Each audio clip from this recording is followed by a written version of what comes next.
From the new Darling Stadium in Hampton, Virginia, WHCS Channel 5 presents Peninsula District Football, the Kecoughtan Warriors and the Bethel Bruins. This game was taped October the 5th, 1990. Good evening, everybody. I'm Tim Cole along with Bob Hintz. Welcome to Darling Stadium for tonight's game between the Bethel Bruins, who are enjoying homecoming tonight, and they are homestanding against the Kecoughtan Warriors. And Bob, looks like we got a pretty good game as usual. Oh, this is going to be a great game. Anytime you get two Hampton schools together, you're going to find a very competitive effort. Coach Kozlowski has always done well as a coach over there at Bethel, and Coach Newsome at Kecoughtan has really turned that program around. And we're going to have a real competitive game here tonight, even though Bethel has got two losses. You can't look at the record when these two teams play, Tim. Bethel is 2-2. Their losses coming to a tough Norview team, and then last week a heartbreaking 6-2 loss to the Denby Patriots. While on the other side, Kecoughtan's only loss, a 14-0 shutout at the hands of the #1 ranked Hampton Crabbers. This should be a good game. I think with a couple of breaks, Bethel could be 4-0 instead of 2-2. Absolutely. You lose one game by 1 point, and it's a missed extra point. And the second game, Kozlowski's team moved the ball up and down the field. If you looked at the score, I mean, at the statistics at the end of the game, you say, how come they didn't score any points? And that hurts you. Plus, he's had a lot of penalties, and you'll hear that in the interview, Tim. Well, as a matter of fact, right now we're going to go to that interview. We went back in time with Bob, and he had a chance to talk with Coach Kozlowski just a few minutes ago. I know you had a rough game last week. You moved the ball right well, but the week before that, you ended up with a lot of injuries. Tell me about that. Well, as you recall, we were discussing in our pregame interview, and we decided that we had 8 people out with injuries, some of which will not play the remainder of the year. And then as fate would have it, we lost another player yesterday during our pretty-day warm-up in preparation for today's game. So we have 9 players out, of which 5 are starters. So we're very proud of the way our young men have played. It's just one of those things that when you lose that many good players, it's great to have some young men to come in and fill in, but unfortunately it's going to hurt you. I'm sure is. And I was talking to Roger Bouchard earlier, and he was telling me about the amount of penalties you had. Now, I knew you moved the ball real well against Denby, just couldn't get it in the end zone. Well, as a matter of fact, we got down to the 2-yard line and got a first down, and only because both our wide receivers, one of them didn't line up on the line, we ended up getting a 5-yard penalty, and we lost the first down. We'd had first and goal on at 2, and I know we'd have gotten the ball in the end zone, and we ended up with a 3rd and 14. So it was just one of those things. But our inability to put it in hurt. But more importantly, I think the penalties, when you average over 120-some yards in penalties, and the 2 key games that we lost by 1 point and 4 points, we had over 120 yards in penalties. Yeah, that really hurts. I was over to school earlier this week, and I saw your principal running around with a Kecoughtan sweater on and white pants. I thought I was in the wrong school. Well, you know how those gentlemen are. You know, they're on a little different plane than we are. You know, we're the kind of common folk. They obviously utilize their own initiatives to act as catalysts for both the students and the team. And I guess only time will tell whether or not it was a positive impact or a negative impact. Well, Coach Koz, I know this is homecoming. Good luck to you tonight. Thank you very much. Very good. So as you heard, of course, Coach Kozlowski's team decimated by injuries to key players. And, of course, you know, this is all part of the game, but it's tough when you have that many hurt players. You can't lose 9 players off your team and 5 of them starters and have the same caliber of team that you had before. But I think what Coach Koz has got to do tonight, he's got to stop the running game of the Warriors. The Warriors' running game is really getting too focused. They're scoring some points. Their defense have played well all year. Koz figures if he can make them pass the ball, then therefore he can hopefully make some mistakes. And this is what I look for happen tonight. Sure, so that's going to be Bethel's strategy. Right now, let's go back in time again. And Bob had a chance to talk to Coach Newsome, the head coach of the Kecoughtan Warriors. Bob Hintz here with Coach Newsome, Kecoughtan High School. Coach, congratulations so far on your season. Your defense has looked real good this year so far. Well, we're proud of them. They haven't given up the big play, and, you know, we're fundamentally sound, we feel like, and they've done a good job up to this point, and we've got good people over there, and they work hard in practice, and we're just proud of their effort up to this point. I know that Coach has got, Kozlowski's got some people that are hurt tonight, and, you know, this is his homecoming, so he's got a little incentive there. We know that Bethel's always going to put a good football team on the field, and there's no question about that. I know he's got a few kids banged up, but they'll always get after you, and a little extra incentive with the homecoming, and we know they have a fine football team. Right. What will you have to do to stop Bethel, or for you offense to get going? Because I know defensively you've done real well this year. Well, offensively, you know, I think we've just got to keep plugging along. We live by the option, and we will, of course, tonight. And our quarterback needs to have a good game, Tony Jordan. He's done a good job up to this point. Cal Key's the leading rusher in the district up to this point, and Michael Williams is the 4th leading ball carrier. So we're real pleased with their effort up to this point. Okay, so you look for a real good game tonight. Well, you know, it's going to be real competitive out there. It's anytime 2 Hampton schools get together, you know, it's always a good football game, and we're just excited about the chance to play. Very good. Well, good luck to you tonight, and hope to see you after the ball game. Thank you. So the Kecoughtan Warriors with a 3-1 record. Of course, this game is a very big game for them. If they win, they're 4-1, and they're still in the thick of things. Right, and see, the only loss they had was to Hampton, and they turned the ball over 6 times in that ball game. Kurt's team's got to hang on to the ball. If they hang on to the ball, then they could win this ball game. I think it's going to be a game of turnovers. If Kecoughtan can hold the ball, they're going to win. And on the other hand, if Bethel can stop the running game, make them put up the ball, possibly Bethel has a chance to win. But it's going to be a great game anyway, Tim. All right, and we're going to be back with the start of tonight's game right after this brief timeout.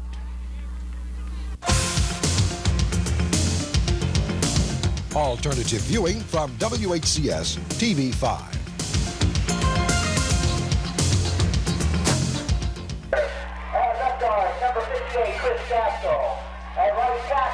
Back at Darling Stadium, there you see the Bethel Bruins as they are huddling before the start of tonight's ball game. Bethel 2-2, as we mentioned, on the season, but they are just they're actually 5 points away from being undefeated, as they have lost one game 6-2, and then another game by a single point to Norview, 27-26. So Bob, they could have a whole different perspective coming into this game. Really could. This Bethel team has played sporadically this year. They have played well offensively some games, and other games they played well defensively. This is the first year that Paul London has been quarterbacking, but he is a fine athlete and has taken over the helm of the quarterback spot and has just done a great job of being a senior and a first-year quarterback for the Bruins. Well, we have the opportunity. Of course, we remind those of you that may be watching this later in the year. This game is being recorded on the 5th of October, but as of this time in the standings, the Hampton Crabbers find themselves atop the Group AAA standings in the state with a 4-0 record. They're followed by T.C. Williams, G.W. Danville, E.C. Glass, Heritage, Henrico, Potomac Wilson, Huguenot, and Lloyd Bird. Kecoughtan did garner a vote in this particular standing, so Kecoughtan is thought of as being a good team. They are 3-1 and saved that 14-0 defeat at the hand of the Hampton Crabbers, and they'd be coming into this game undefeated as well. Oh, absolutely. They've got a fine team. Their defense has done real well this year. Offensively, they put the ball on the ground, which you can't do. One of the things that you and I are going to do as the game goes on, we're going to look at some of the ball players. We're going to try to pick a player of the game for each one of these teams, both Bethel and Kecoughtan. And we got permission to do this from Earl Gillespie up in the VHSL office up at in Charlottesville, and we're going to award a plaque, and the plaque will be awarded to the player of the game, and it was donated by DC Engraving, and this is a sample of metal photo. DC Engraving is located in York Village Shopping Center on Route 17 in Grafton, and they will also get a shirt with our logo on it, Tim, and it's a real fine shirt, very similar to the ones we have on, and this is going to be donated to the by Turner's Hardware and Sports Place. And Turner's has 3 locations, one in Willow Oak Shopping Center, another one in Denby Hardware and Sporting Good located in Denby Square, and the newest store, the Sports Place, located in the shops of Hampton Harbor next to Hampton University. They have all kinds of sporting stuff, and we sure appreciate that. All right, let's give the fans at home a list of the officials for tonight's game while we're at it, as the officials are about to move out to the center of the field with the captains from the 2 squads. Representing the Bethel Bruins will be number 15, Paul London, the quarterback, and he'll be assisted by Marcus Muscala, as they are the co-captains. There you see the referee for tonight's game, Buck Fichter, a man with a white hat. He'll be have a microphone on him tonight, so we'll be able to listen in on the pregame ceremonies. There you see the officials, if you want to roll those down for us, Bob. Buck Fichtner is a referee, of course. Jim Williams will be the umpire. Carter Fickler is the linesman. Merrill Eason is the line judge. Mike Mitchell is the back judge, and Charlie Davidson is the timekeeper. Now, I know Merle Leeson. He was a student at Bethel High School when I was over there. All right, let's see if we can listen up to the introduction of the officials. Captains for the Bethel High School Bruins, number 15, Paul London, and number 33, Perhaps I think Buck Victor may be getting the names of the players before he actually goes live here, so we'll give him a minute or two. To give you the current standings in the Peninsula District, if I have time, Hampton is atop the district, tied with Phoebus, identical 3-0, 4-0 records.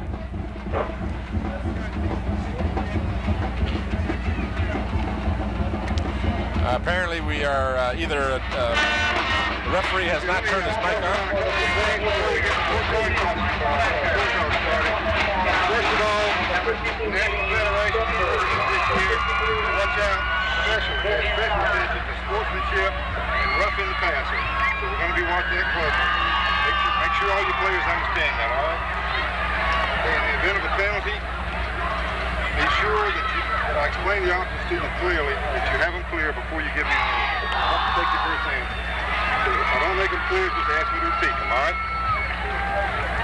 Okay. We're going to call you white, call you green. Okay, white is the visiting team. Which one of you is going to call the coin toss? Okay. That's the head, that's the tail. Hold good and loud while it's in there. If I drop it, I'll flip it over. Easy call! He calls head. You got tails, so green is on the toss. Let me just tell the players what you do on the toss. Okay, you know, kick, receive, or defend the goal, or defer your shot to the second man. You will receive the start ball. Okay? So which end of the field you want to defend? All right, put your back to that end. They're going to receive. Okay, guys, shake hands. Let's have a clean ball game. All right, you probably saw and heard the Bethel Bruins won the toss, and they will receive the ball to start the ball game. And if I may finish my thought, the Peninsula District standings, Hampton and Phoebus are atop the district, as I said, tied for first. Warwick and Kecoughtan and Bethel all tied with a 2-1 record for second. Then Ferguson and Lafayette and Denby all with 1-2 records, and then Mitchville and Gloucester 0-3 in the district. I just noticed a guy down there goes to the same barber you do, Dr. Don Musselman. You be careful now. You be nice to Dr. Don. Dr. Don's a good friend of mine. I just saw him down there. It's good to see him. He will come to most of these ball games, and it's nice to see the superintendent supporting the Hampton school system. Back deep to receive for the Bethel Bruins will be Alan Iverson, number 10, a young man that we were most impressed with that game that they played against Gloucester. Most certainly. And he will be also joined back deep with number 43, Steve Rimpsey, who had a superb game against Gloucester as well over 125 yards. And tonight, you probably at some times during this ball game, you're going to see Rimpsey and Muskelly in the backfield at the same time. Normally, they are in and alternating the positions, but Kaz says don't be surprised to see both those young men in at the same time in that backfield. He's going to do a little something different on defense, and I'll talk about that when Bethel goes on defense. Eric Long has the ball teed up for the Kecoughtan Warriors. And of course, this is homecoming for the Bethel Bruins. They'd like nothing better than to register a victory tonight. 4 12-minute quarters. We got a siren going over there on the right side. We got the fire truck. Very short kick. Short kick fielded at the 20-yard line. Out to about the 28-yard line. The ball carrier for the Bethel Bruins. 24, C.J. Ruffin returning the short kick. And the Bruins will set up 1st and 10 at their 29-yard line. All right, you'll see Kecoughtan come out in a 4-front. And here we go with the offense, Tim. The Bruins offense, the center is Sledge, the guards are Gardner and Gaskell, tackles are Woods and Harper, Anderson and Weaver are the ends, the quarterback London, fullback is Harney, Muskelly and Bowens round out the backfield. All right, the Bruins set up with 2 wide receivers to the right, out of the eye. Fake to the second man through, the ball thrown incomplete, intended for C.J. Ruffin, or if in fact that was his intended receiver. Well, I think his receiver might have been Iverson. Anyway, he missed both of them, but he got a little pressure that time from the Kecoughtan defense, and we'll look at the Kecoughtan defense now. And there you see him. We got Porter and Foster at the tackles, Johnson and Stacy at the ends. The inside linebackers are Thomas and Brenbury, outside Patterson and Lewis. Jones, Thomas, and Bonds round out the secondary. London this time gives off, and getting out close to a first down is number 43, Steve Rimpsey. Rimpsey will in fact have the first down as they got the ball all the way to the 39-yard line. Well, you'll see that offense at Bethel. They hope they can break that initial contact. They caught Kecoughtan in a real tight, up tight. They had like 7-8 men up on the line of scrimmage. Bowens wide to the right. Middle of the line, handoff. Again, Rimpsey gets the call. That was the outside linebacker, Lawrence Lewis, who met the ball carrier head on and gave him very few yardage that time. Let me correct myself. Muscally was the ball carrier, 33, not 43. Here we get a chance to watch it again. And watch how he gets met right at the line of scrimmage by number 81. Boom, right there. Good job of sticking that time by number 81. Gain of almost Lewis. 2. Second down and a long 8 for the Bruins. London rolling, looking, throws complete inside Kecoughtan territory at the 47-yard line. What a nice pass, and that had to right be on the money. He was well covered. That was Kevin Weaver who made the grab for the Bruins. That is the third catch of the season for Weaver, averaging a little more than 10 yards every time he catches the ball. Well, again, Paul London got some pressure, but he is very calm and cool back there under pressure because he put that ball right on the money. They marked the ball just inside the Kecoughtan 47. We have a momentary timeout while they reset the chains. We talked about the chains and the down markers last week. They're brand new. This is the second time they've been used. They're bright orange, so you can't miss them. First down for the Bruins. 10:34 remaining in the first quarter. No score. Game coming to you from Darling Stadium. The Bethel Bruins and the Kecoughtan Warriors. London back to pass. Has time. Throws long. He's got a man deep, and he's out of bounds. The intended receiver on the pattern was Rodney Bowens, number 11. Double coverage for the Kecoughtan Warriors, and a good coverage at that. I tell you, the 87 for the Warriors. That's Sean Stacy. He put a lot of pressure that time on Paul London, and yet Paul London got a good pass off. It was just a little bit long and outside.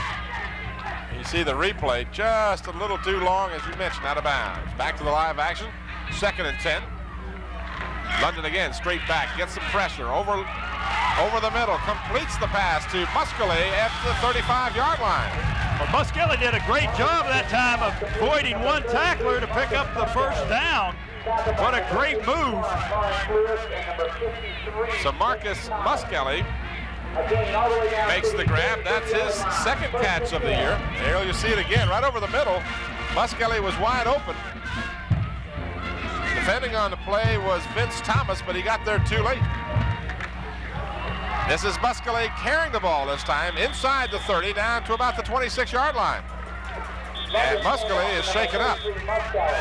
So Muscally will be attended to. He may have landed on the ball when he was tackled. Well, let's hope that's what it is. Coach Koz has already lost 9 ball players. He can't afford to lose any more, and that looks exactly like it was. That's Frank Brown out there, the trainer for the Bruins.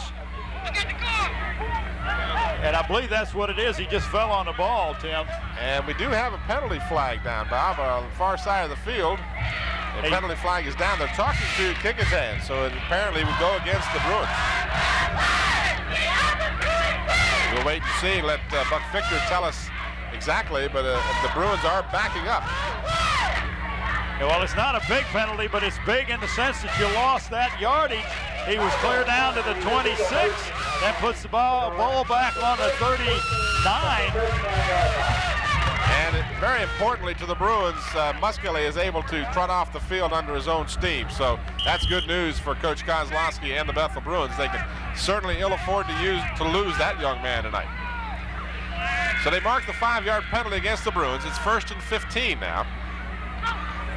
9:52 remaining in the first quarter. Again, London has plenty of time, rifles the ball through the hands of the intended receiver. That was Kevin Weaver again. Well, that ball was just too hot. Yeah, that ball should have been caught. That ball was right on the money, hit him in the hands.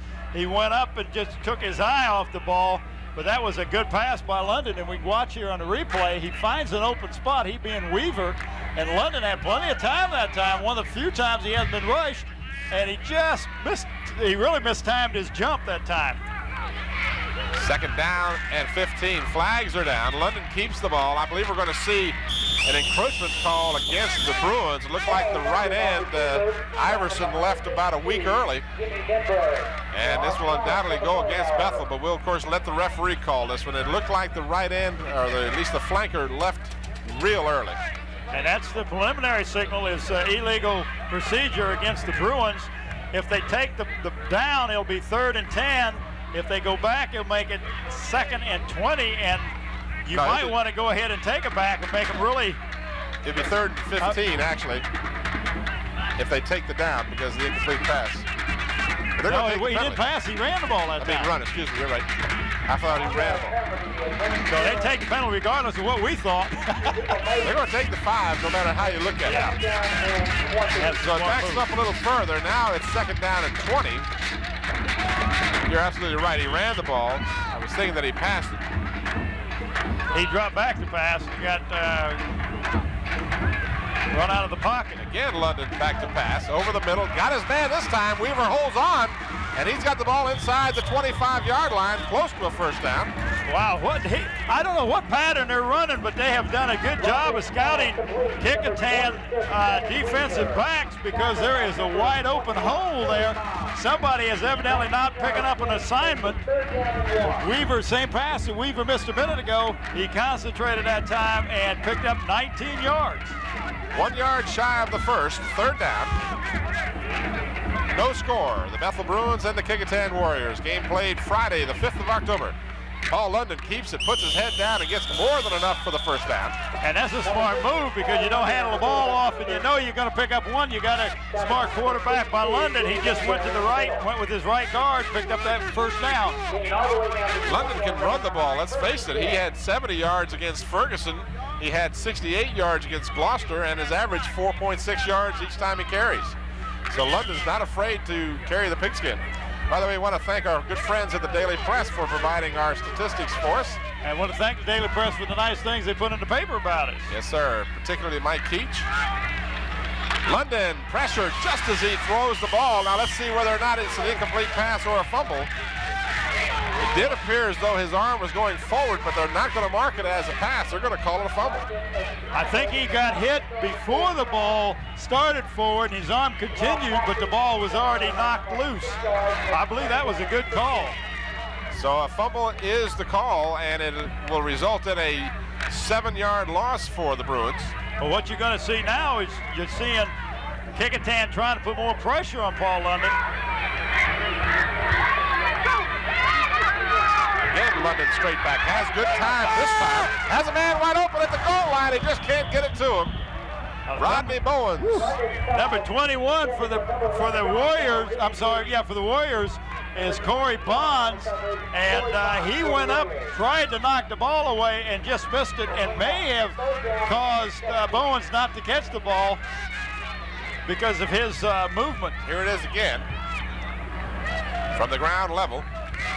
And Paul London's got some pressure on him. As you see now, he's really getting some pressure right up the middle.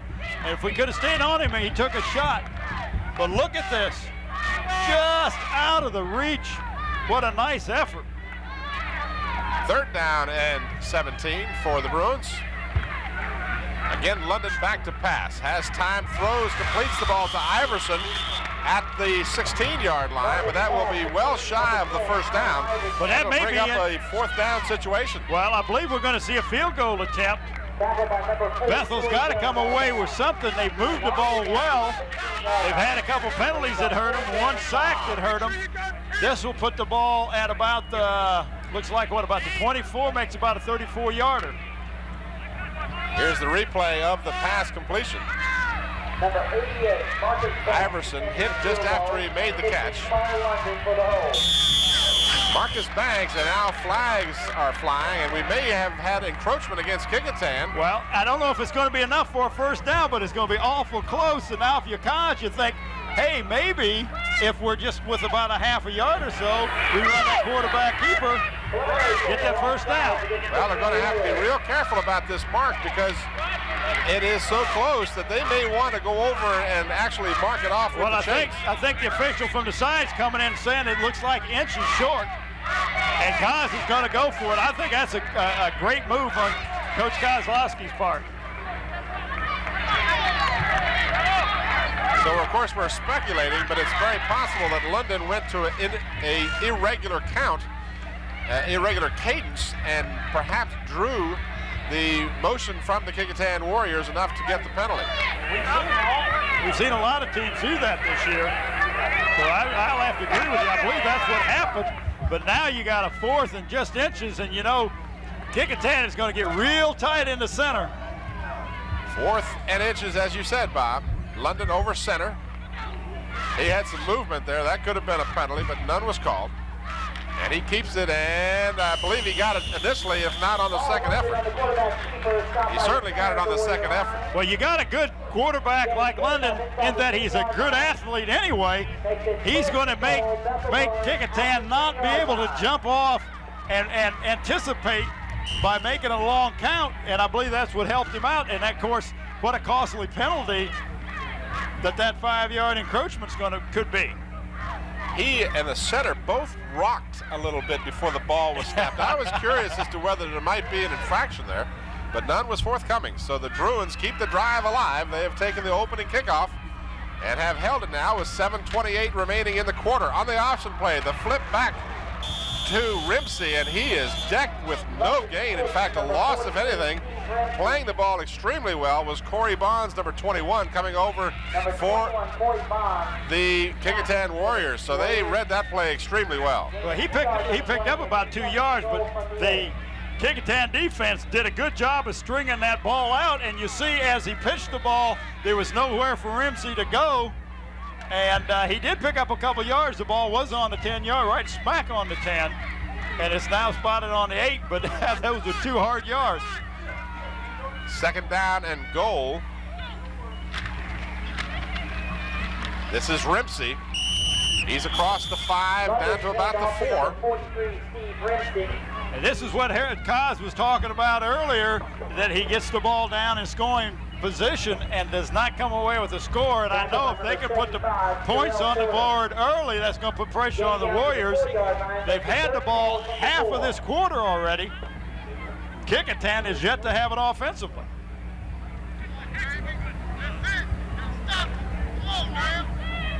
Third down, the ball at the 4-yard line, no score. Homecoming for the Bethel Bruins. London keeps. He's not going to get in. He's going to be a good yard or two at least shy of the goal line. Well, number 76 was one of the tacklers in there for the Warriors. That's John Johnson, the defensive end, and he came down and shut that off along with some other help on the left side, and it looks like Koz is going to go for the field goal. So Marcus Banks comes on the field to try the field goal. It will be marked squarely at the 10-yard line, so add the 10 in the end zone. You've got a 20-yard attempt here. The left-footed Marcus Banks. And it's low as the ball was a high snap to Paul London, and he just barely got the ball down, and Banks drilled it into the middle of the line. But this may be a blessing. What do you call that? Serendipity, when something good could come out of something bad. But look where the ball is spotted on the 1-yard line. Had the ball gone into the end zone, Kecoughtan would have got the ball on the 20. But you're right, it was a bad snap, very high. London was about a half a second late getting the ball down, and the kicker went on through with the kick, and it was just no way he got it up. So this good Kecoughtan defense has been able to dig in and hold. And they'll start in the shadows of their own goal line. This is Tony Jordan, the quarterback. He struggles across the 5 to about the 6. So he did well to get away from that goal line. Let's go ahead now, if we can, and run down the offensive and defensive lineups for these two teams. Stops by the center of the Bruin line. Gain of 5 yards on the play, brings up 2nd down and 5. We'll do that as time allows.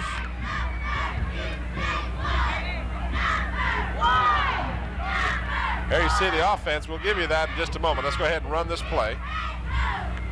2nd down and about 5. And the Bruin defense comes up big for a loss in the backfield. All right, let's see now if we can give you the lineups. There we go. The Warriors on offense. Mitchell is the center. Bryce and Thomas are the guards. The tackles are Fowler and Seward. Thacker and Lewis are the ends. Quarterback is Tony Jordan. Cal Key, the league's leading rusher, is one halfback. Mike Williams is the other, and the flanker is Patterson. Cal Key, of course, a transfer from Hampton High School. Yes, that's right. He was at Hampton High last year. We'll give you the defense for the Bruins after this play. 3rd down and about, well, let's call it 4. This is Cal Key as he crosses the 10 out to the 11. It'll be close to a first down. Inside handoff to number 20, Cal Lee. So it looks like it's going to be a little short. Bobby Smith. Check that. Okay, here we go with the Bruin defense. The guards, we've got Brown and Harper. Tackles, Woods and Hargrove. The ends are Combs and Maynard. Linebacker is Kay Hargrove. Then we got halfback Sims, Gardner, Bowens, and London. Kaz is running a little bit different look out there. He's got an even front, usually runs a 5, and he's putting a middle linebacker and just doing some things. Trying to, looks like a fumble in there. Bethel says they've got the ball, and they in fact do. The official indication was slow coming, but in fact the Bruins have recovered, and a Bruin is down on the play. That was a big, excuse me, that was a big gamble for the Warriors deep in their own end of the field, going for the 4th down. They had the first. They had the first, but they had picked up the first. I'm sorry. I thought so too, but they in fact had registered the first down. All right, but anyway, you can't lay the ball on the ground, and that's what's been a thorn in their side all year, especially in that Hampton game, the only loss they had.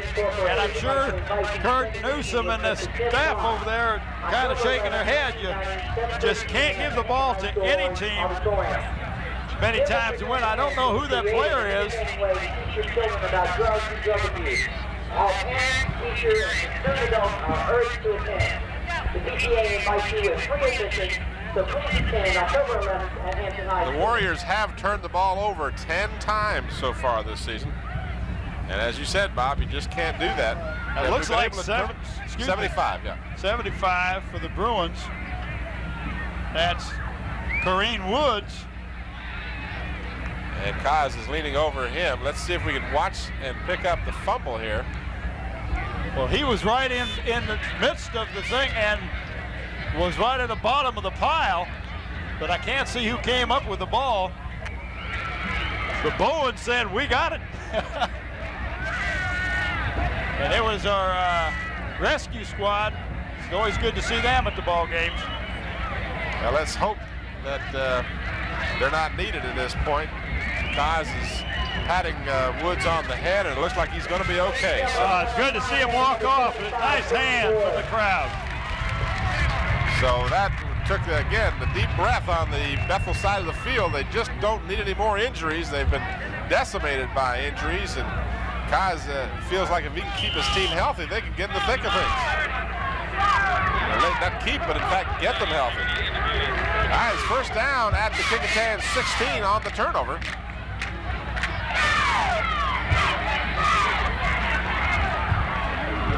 Into the end zone, no good, as again the intended receiver on the play was Rodney Bowens. And I don't know if it was Rodney or Weaver, but Weaver was wide open and he broke to the inside instead of maybe he should have broke to the outside, but you wouldn't think you'd see two receivers in the same area. But there was a wide open Weaver that time right at the goal line. I know Paul London would like to come back and throw that one again. 1 second less than 3 minutes remaining in the first quarter. Still no score. Bethel has had the ball the majority of the time. Over the middle, quick look into Iverson at the 10-yard line. He's got the catch. Wow, and bring up a third down. Did he pay for that? He was hit by 3 Warriors, and he gets up, comes off, and he's just a 9th grader, one of the recipients of our player of the game this year. We received that honor in the Gloucester game that Bethel won.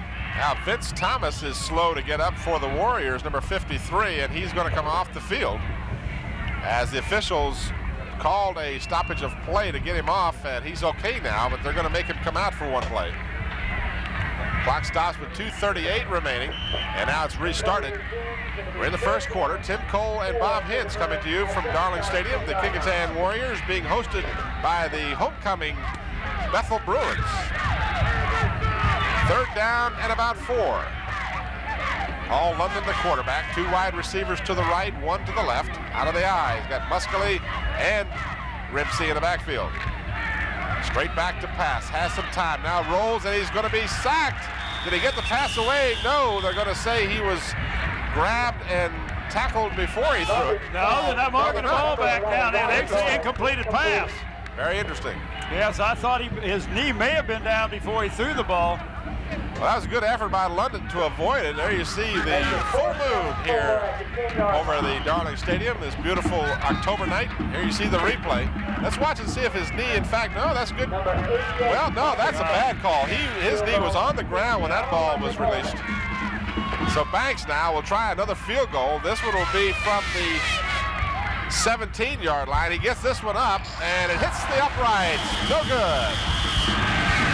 So Banks has one blocked and one hit the goalpost, so the Bruins just can't get points on the board. And if you told him you get extra points if you hit the goalpost, he couldn't have hit it. So the Bruins fail again to score. Banks, the left-footed kicker, hit the upright, the right upright, and the ball will go over to the Warriors at the 20-yard line on the touchback. And they got much better field position now than they did the first time they got the ball when it was on their 1. Mike Thacker sets up wide to the left. Straight up the middle. Tough yardage in there as the swarming Bruin defense is not giving up much. Well, and if you look at that defense, Tim, there's 7 to 9 people within 3 yards of that line of scrimmage. Koz says, we're going to stop your run. You're going to have to pass to beat us. And I don't know, you have the statistics on passing for Jordan this year? I sure Mike did. Keach give that to you? Yes, he did. I Mike knew gives you'd me have it. everything I need. I'll give that to you in a minute. Gain of 1 by Key. Pitch out near side. Oh, what a nice move to get outside. A nice play by Iverson. Excuse me, Tim. I didn't mean to cut you off, but Iverson was blocked and still made the tackle. Mike Williams, the ball carrier for the Warriors. Jordan has not had great success passing the ball. He only has completed 11 of 32 passes. Here you see the replay. Now watch, I don't know if you can see the fight off right here. See how Iverson fights off the block? That's just a 9th grader. I'm impressed with that young man. He's a good-looking ball player. Third down and 3 for the Warriors. They need to get the ball across the 30. And we've got motion and contact. Now, where they've drawn off will be the question. There may have been a change of cadence on them. Go ahead. To complete that thought, Jordan, for the season, has only completed 34%, and it's going to be against the Bruins. So the freeze play works for the Warriors. They'll get the first down. 34% for Jordan, just 11 of 32 with 3 intercepts and only 160 yards total in 4 games. So well, Coach Koz knows those statistics. Sure he does. And his whole game plan is we're going to make him throw it up. He's been known to be intercepted. He has only got a 32% passing average. So we're going to put a lot of men up there on that line of scrimmage and see if we can't stop him. So the Warriors get the first down. This is Tony Jordan keeping the football. He's out to about the 39-yard line, and a late flag goes down. That was number 55 for the Bruins, Kelly Gardner, making the stop from his tackle position. Flipping is going to be the call against Kecoughtan, so the penalty will hurt the drive, and they'll back him up 15. Well, it'll go from the point of the foul. if I'm not mistaken, it's going to go from the point of the foul, so it's not as bad as if you went back to where the play originated from. Let's see if we can pick it up. I did not see it on the replay. It may have been outside of the shot that we had, but I did not pick up the penalty. But nonetheless, a clipping call against the Warriors. Moves the ball back to the 24-yard line. Support to the press box. Ryan Hassler. 15-yard penalty against the Warriors. And we apologize. Apparently, Buck Victor's microphone is not working. He's tried to turn it on, but we're not picking him up. But you can see the call quite clearly. Just 20 seconds remaining in the first quarter, a scoreless first quarter. Although the Bruins have certainly had some opportunity. This is Cal Key on the draw play. But Tim, I don't know if you picked it up that time, but Bethel had everybody up close to the line of scrimmage. The safety, Paul London, was only 5 yards off the line of scrimmage. So they're kind of begging them, trying to pass the ball. That is going to be the end of the first quarter. No score after 12 minutes of action. The Bethel Bruins had the ball, as you'll say, the replay of the last play. And that's a nice call. The majority of the first quarter, but were unable to get into the end zone. Look at some great blocking up there on that line by the Warriors. And Cal Key outran one right there. You can see he is the leading rusher in the district so far this season. It's only 4 games. The Bethel, Hampton, Kickoghtan, and Stevenson starting football action on take-away basis. Tonight's game between Kickoghtan and Bethel will be seen next week on Monday or Wednesday night at 8 p.m. on Channel 5. Going Kickoghtan and Mount for all the play-by-play action. 31-yard line is where they marked the ball. It's second down and 10. As you can very distinctly hear the bass drums. Woo! A little more bass than I care. I like a little more trouble with my songs. I was looking for lightning and thunder. Yeah, I tell you. Oh, what a beautiful night. It's a little warmer than it has been. It got up into the 80s today, but this is great football weather. We've got more fans over the other side than we had earlier, I'm glad to see. And filled up on this side. We got a great crowd here for this ball game. Second down and 10 from the 31. Jordan flips to Mike Williams. Williams turns the corner. He's got the first down and then some. Paul London finally drags him down, but not before he crosses the 40-yard line of the Bethel Bruins. Well, somebody missed the assignment on the outside for the Bruins. Somebody was supposed to get the pitch man. He never got him. And what a nice call by Johnny Pauls. I'm sorry, by Coach Newsome. Johnny's up here in the booth. But they got outside of the Bruins, and when they turned that corner, they didn't have anybody but the safety man. As you can see, here comes Paul London. And makes the stop. Not before a first down is registered at the 38-yard line of Bethel. This is Cal Key, and he may go. Touchdown. A 39-yard gallop by Cal Key. This Kecoughtan offense is explosive. They have scored points this year. Bethel had played such good defense until those last 2 plays. So Cal Key showed you why he is leading the district in rushing as he got around that corner and turned on the afterburners, and it was Katie Bar the door. Extra point try is up, and it's no good, but a flag is down. We may have roughened the holder or kicker. There is a flag on the play, however. Todd Pope was the kicker, and there is a roughing the kicker call against the Bethel Bruins, so he'll get another chance. It'll be half the distance to the goal line. Well, you got all kinds of statistics here, Tim. They're upside Thanks down. to our people. Well, Gary Moore, stand on your head. Oh, flip them over, I see. Yeah, we were talking about those people. Gary Moore over Computerland. He's got help tonight over there. Yeah, he needed some help last week. He was here by himself. It's hard to do all that by yourself. It really is. First quarter stats, we'll get to those in a minute. Quiet the band down.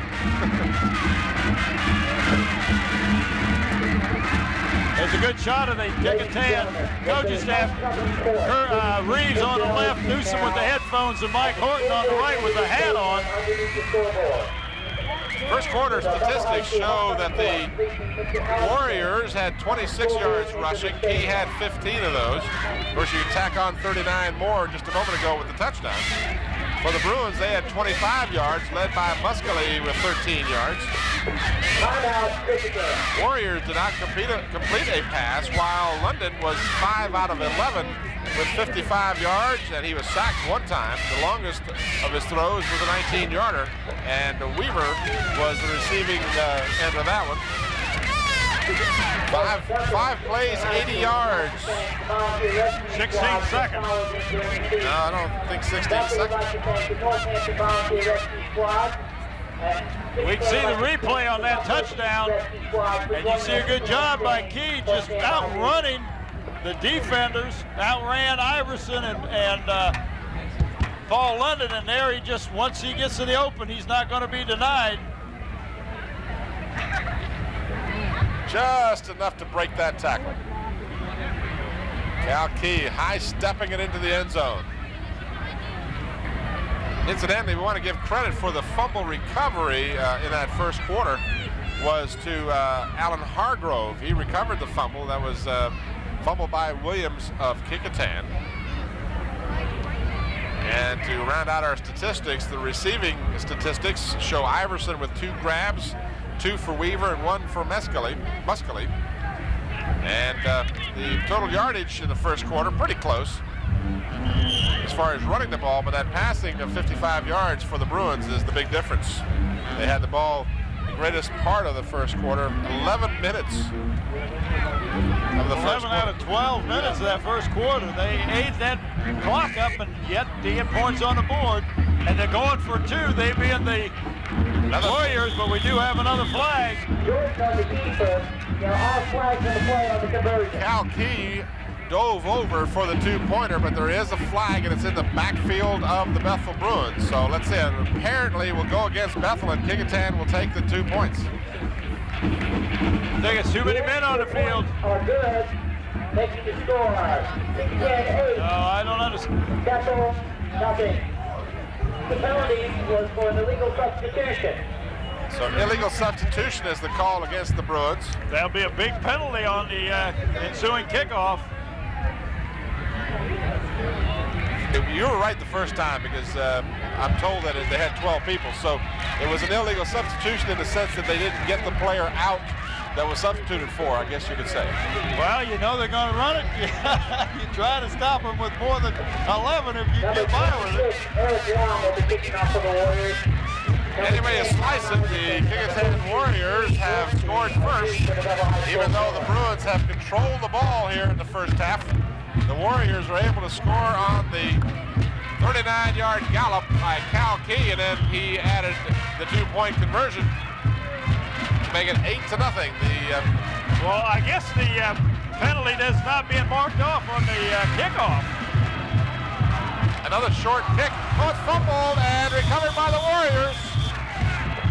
That one hit Rimpsey right in the hands and bounded right to a Kecoughtan Warrior, and the Warrior was Greg Hardy, number 30. And that happy young man races off the field with a fumble recovery, and the Bruins have coughed it up, and the Warriors have got it right back. Here we go. Watch this again. Rimpsey will field the short kick, or at least try to field it. I should correct myself, because it just never was in his hands. Slipped right through his hands, and very alertly, Greg Hardy is right there. Right to Hardy. Jordan over the middle behind the intended receiver, Mike Thacker, and a late flag down. I believe we're going to have interference. That was a close call. Was he going for the ball, or did he make contact first? The officials are saying he made contact first. Well, watch it again. You make your own decision here. Let's see. Yeah, there was a little contact before the ball got there, but Didn't look like much, but then it doesn't take much. No. You can't go through the man to get to the ball. You go for the ball, but you can't go through him to get to the ball. Defensive pass interference. Interference the call against the Bruins. So the Warriors get a break there, and the ball is marked at the 13. First down. 11:21 remaining in the first half. Kecoughtan just scored and have the ball again. First down at the 13. Jordan. Right side handoff for Williams. You see both Bowens, number 11 and 15, Paul London, and Paul London is all over the place. He plays both defensive safety and the starting back quarterback position. 2 yards for Williams on the play. Second down and 8.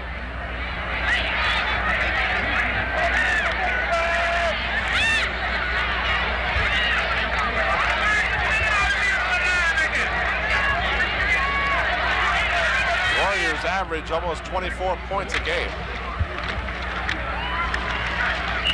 This is Jordan. Jordan just kept the ball that time. Kecoughtan runs from the veer offense. Jordan gets down to the 4-yard line. That's going to be close to a first down. I believe it's going to be just short of the first by about a half a yard. So it's third down.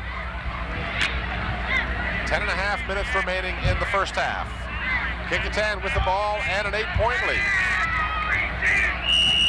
And a flag, and I don't believe that could have been a delay of game. It didn't really seem like that. No, I think maybe somebody, it was encroachment. That's exactly what it was. Somebody broke the plane of the ball, moving the ball. I was going to say it was Kecoughtan that did it. Yeah. And exactly I was watching one of the Warriors, and he looked over the bench and moved like he was moving the football, and evidently that's what happened.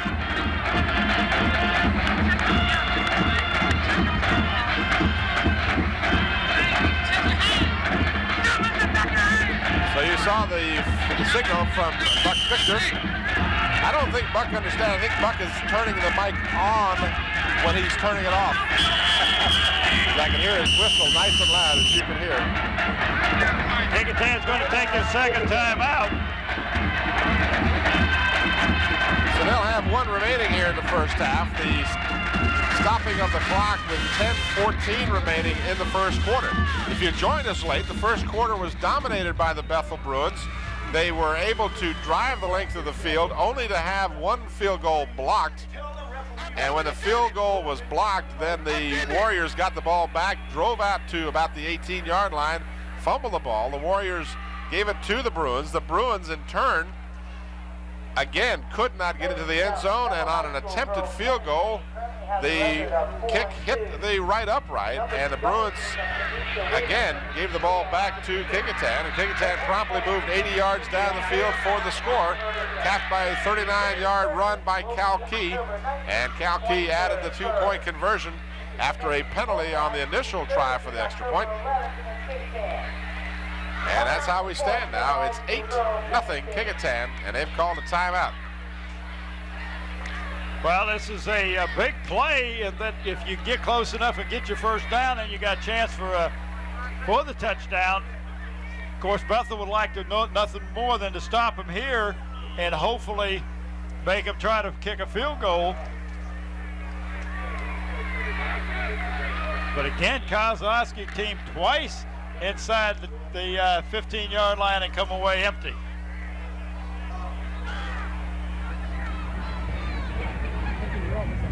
Third down and 5.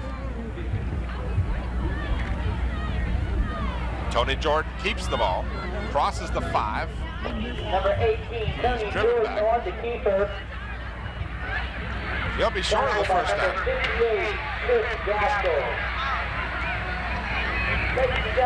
So it's going to be decision time for the Warriors as they are looking now at a 4th down and 2. Well, they're going to go for it. They're not going to do even attempt a field goal at this point. They figure their defense is strong enough. If they don't get it, the defense is strong enough and got Bethel far enough in the hole that they would get the ball back in good field position anyway if they're not successful. Williams and Key, the running backs. Long count, and now the Warriors call their final timeout as they were trying to get the Bruins to jump offside, and the Bruin defense, using discipline, avoided that. And then the Warriors had to call a timeout. So Coach Newsome will trot on, as will Coach Dennis Kozlowski of the Bethel Bruins. And they'll give instructions to their respective teams. I was talking to Koz earlier in the week, and he said that he was talking to one of the Denby, in fact, he was the Denby AD, Gary Sylvie, and he says, Coach, he says, you moved that ball up and down the field on us passing the ball, and you got close to the end zone and you didn't pass it. Guy said, well, Gary, you have less room to maneuver the closer you get to the end zone, and therefore your patterns aren't as crisp as they normally are, and it's harder to pass the ball when you don't have much room to work in. And that's what's happening to Coach. They have moved up and down the field and not have been able to score. 4th down and a long yard for the Warriors, and they are still going to go for it.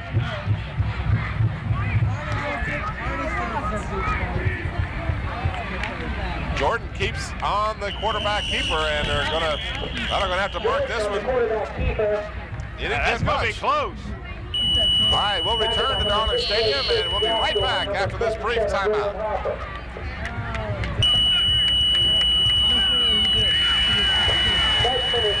Well, the Warriors got it by an inch. Oh, I don't even know if it was an inch. They had to get down on their hands and knees and look. Referee had to get down on his hands and knees, exactly. Buck Victor looked it over and ruled a first down. It was just that close. So the Warriors now with a 1st and goal.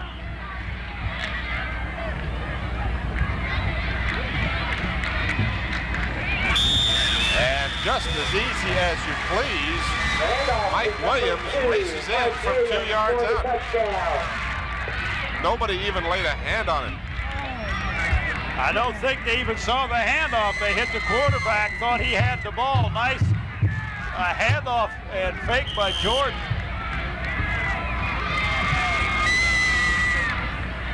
So now the Warriors on top by the score of 14-0.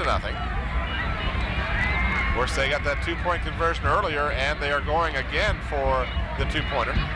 Key and Williams, the running backs. Williams pitches to Cal Key. Cal Key driving for the end zone, and a good second effort gets him in. Well, he was hit outside the end zone and still went in. There's some determination for you. So the Warriors are able to capitalize, and here's your replay. This is going to be, I would assume this is the touchdown, okay? This will be the touchdown. Jordan. There's a touchdown, and look how wide open Mike Williams is. A good block by 81 Lawrence Lewis. And that's not the first time we've called his name tonight. He just sealed that right end, and Williams just had a cakewalk into the end zone. So Kecoughtan now trying to improve on their 3-1 record, have gone out on top 16-0.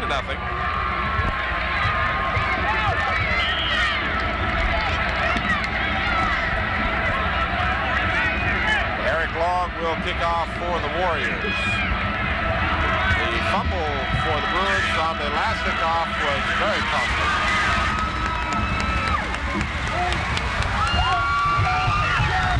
Look out! Oh, what an effort. And he's still not down. What a nice run by Mr. Iverson. Woo! Almost broken. Just a freshman, Allen Iverson.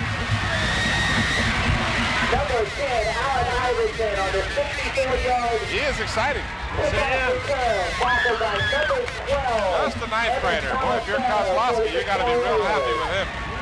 First and 10 at the Kickoff 26-yard line. So the Bruins trailing 16-0 with a big return, have it 1st and 10 at the 26 of Kecoughtan. We've got flags down. Somebody for Kecoughtan moved early. And I don't think it was Kecoughtan. I think it was the Bruins. They just didn't get somebody to set. I meant Bethel. Give me a break here. I meant Bethel. Yeah, someone on the right side moved before the snap of the ball. Well, actually, he didn't move. He was going into his three-point set position, and you got to be set. And watch the replay of Mr. Iverson, Allen Iverson, a nice picked a hole, just outran one tackle right there and broke to the right as one man to beat.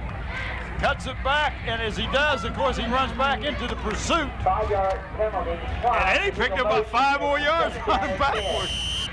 What a fine effort by Allen Iverson. So the penalty backs him up, and it's 2nd down and 10. Well, actually, they didn't take the penalty, just because the ball never got anywhere.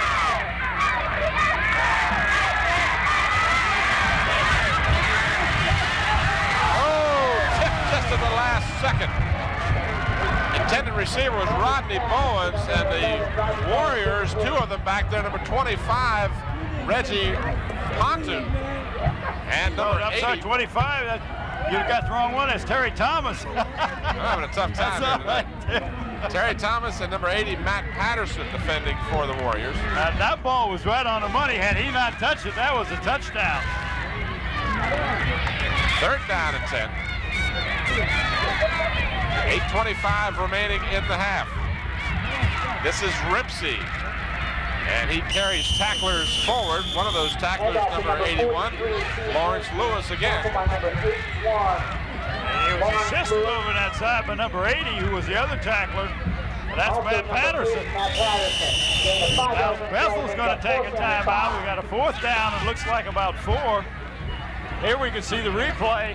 Rimpsey cuts off to the left, gets some good blocking, runs in right there into the initial tackler. That looks like Patterson. I'm sorry. That's Lewis. And then Patterson comes to finish it off. But Rimpsey is still moving and trying to pick up yardage even after being hit. The clock stops with 8:06 remaining in the first half.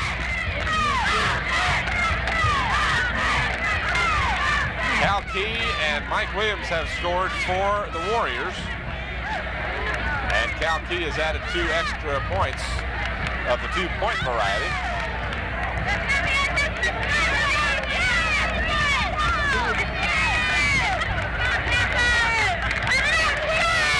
Homecoming tonight for the Bethel Bruins. Good crowd on hand for both of these 2 schools. Of course, when you're watching this game, you'll have already known about it, but we're looking forward to another game of undefeated Saturday night here at Darling City. The Hampton Travis and the Phoebus Phantoms. This team has not had real good luck on field goals, so you know he's going for it. He wanted to make sure everybody knew their assignment. All you need to pick up is 4 yards. You don't have to get a touchdown. 4th down. And here come the nice catch. Did he make the 1st down? Yes, he did. Rodney Bowens on an out pattern went down and curled out and caught the ball at the 14-yard line for a Bethel 1st down. That was a nice timing pattern, and Kecoughtan sent a couple of linebackers, so Paul Leonard didn't have a whole lot of time to set up and throw, but what a nice timing pattern. So it's 1st down at the 14-yard line for Bethel. On the delay, this is Rimpsey, and he is dragged down from behind.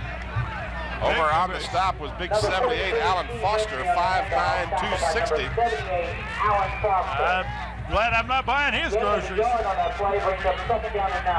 Pickup of just a yard on the play for Rimpsey. It's 2nd down and 9 for the Bruins. Well, that was a good call from the standpoint you're keeping the defense honest. They can't just come back and expect to pass every time. That draw will make them not rush as hard. 7.5 minutes remaining in the first half. The Bruins desperately trying to get on the board. London has the ball knocked away and intercepted. Oh, wow. That man was wide open, but nobody blocked the young man. That was number 75 for the Warriors. Terrell Porter. How many times do you see a lineman intercept the ball? There you see the ball now. The ball is going to be Watch the tipped. pressure from the right. He fakes here. Nobody. Well, the initial pass receiver was supposed to block number 78. I'm sorry, 76. He's the one that touched the ball. That was John Johnson who tipped the ball. And Alvin Foster, check that, Terrell Porter, who made the intercept. Well, that's 2 times you turn the ball over if you're the Bruins. That's unfortunate. Of course, that doesn't go against the quarterback in the sense that it really wasn't his fault any time the ball was The tipped. man was open. The pass would have been completed, but that's the 3rd time in this game that Coach Koz's team been inside the 15, and they've come up empty. That hurts. 2nd down, a ball at the 19-yard line. 2nd down and 6. Jordan has time, now throws, got a man behind the defense, all the way out across midfield. That is Marlon, check that, not Marlon Anderson, but in fact Mike Thacker. Jordan's pass completes to number 1, Mike Thacker. And Thacker gets the ball all the way to the Bethel 48-yard line. What made that play possible was the offensive line of the Warriors. Jordan had all time. He only took about 2 steps back, and you had to wait for Thacker to break in the open, and had all kinds of time, and didn't take that big a drop. That was Thacker's 7th catch of the season. This is Cal Key struggling to get outside. Key still on his feet, runs into one of his own men, and finally is dragged down to the 25-yard line. He's putting on quite a show tonight, Cal Key.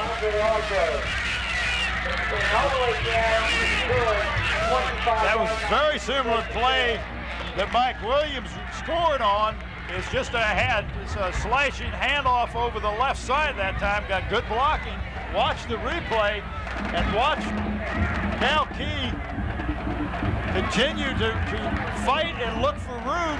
And here he kind of runs into his own ball player. He may have been gone. Finally caught from behind. Back to the live action. The ball carrier this time is Mike Williams for the Warriors. Same play to the other side of the line.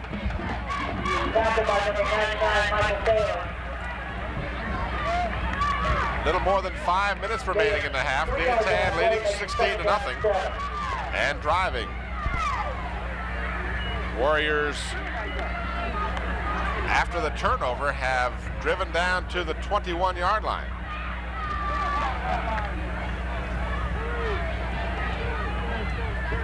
Second down and 7.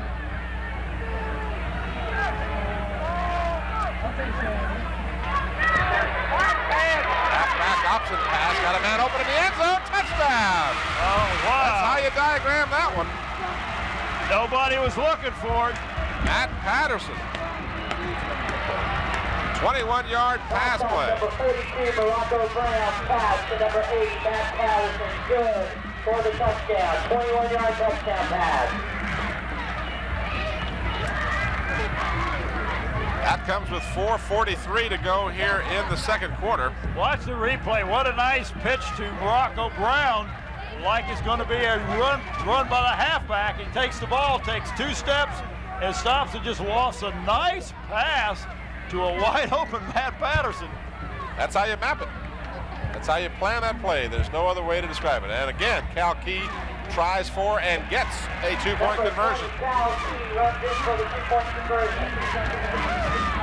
So Cal Key has added 6 points on conversions. Well, and you don't see many. I mean, here's that play again, but you don't see many percentage-wise the 2-point conversion, and Kecoughtan is 100% on 3 tries. That pass was laid right into the hands of Patterson. You just could not have thrown it any more perfectly. So Morocco Brown gets the TD pass. Well, do you remember a young guy that played basketball for Kecoughtan, whose name was also Brown? His daddy teaches over at Bethel High School. That's his brother, Morocco. You don't remember, he was a great basketball player for the Warriors about 3 years ago. I can't remember my own name, let alone some of 3 years ago. Help me out here. I'm going to let you get that one. 4:43 left in the half. The Warriors making a rout out of this one. It's 24-0. And this one's drilled all the way back to the 7-yard line. This is Iverson again. Puts his head down and gets out to the 25-yard line. Well, a tough runner, Allen Iverson is. Kickoff return, followed by number 42, Morocco Brown. So the Warriors got off to a slow start, but boy, have they put on 24 second quarter How points. about Milan Brown? Do you remember that name? I remembered it was an M word, but I couldn't remember the name. Yeah, he was played football up to his junior year and then concentrated on basketball and ended up with a basketball scholarship. That's one of his younger brothers. London back to pass, has time, unloads, got a man wide open at the 40-yard line, but he can't hold on to it. Oh, what a disappointing play for Rodney Bowens. He was wide open, full stride. London laid it right out there. If he could have held on to the ball and not juggled it, he would have been tackled at the point and with a reception, but he never got a hold of the ball, never got the handle. Well, I emphasize that no one feels worse about it than he does. Rodney Bowens had it in his hands. There you see, London just laid it right out there, full stride, right in the hands, and it popped off his shoulder pads. And look at him, oh my gosh, what a disappointment for that young man. Now London will go back to the board, and he gives off to Muscali, and Muscali is met resoundingly by Vince Thomas, number 53 of the Warriors. 210 senior, and what a nice tackle by Mr. Thomas. And I'd say Mr. because when you hit like that, you demand respect. Yes, sir. Third down for the Bruins. Third down and about 8.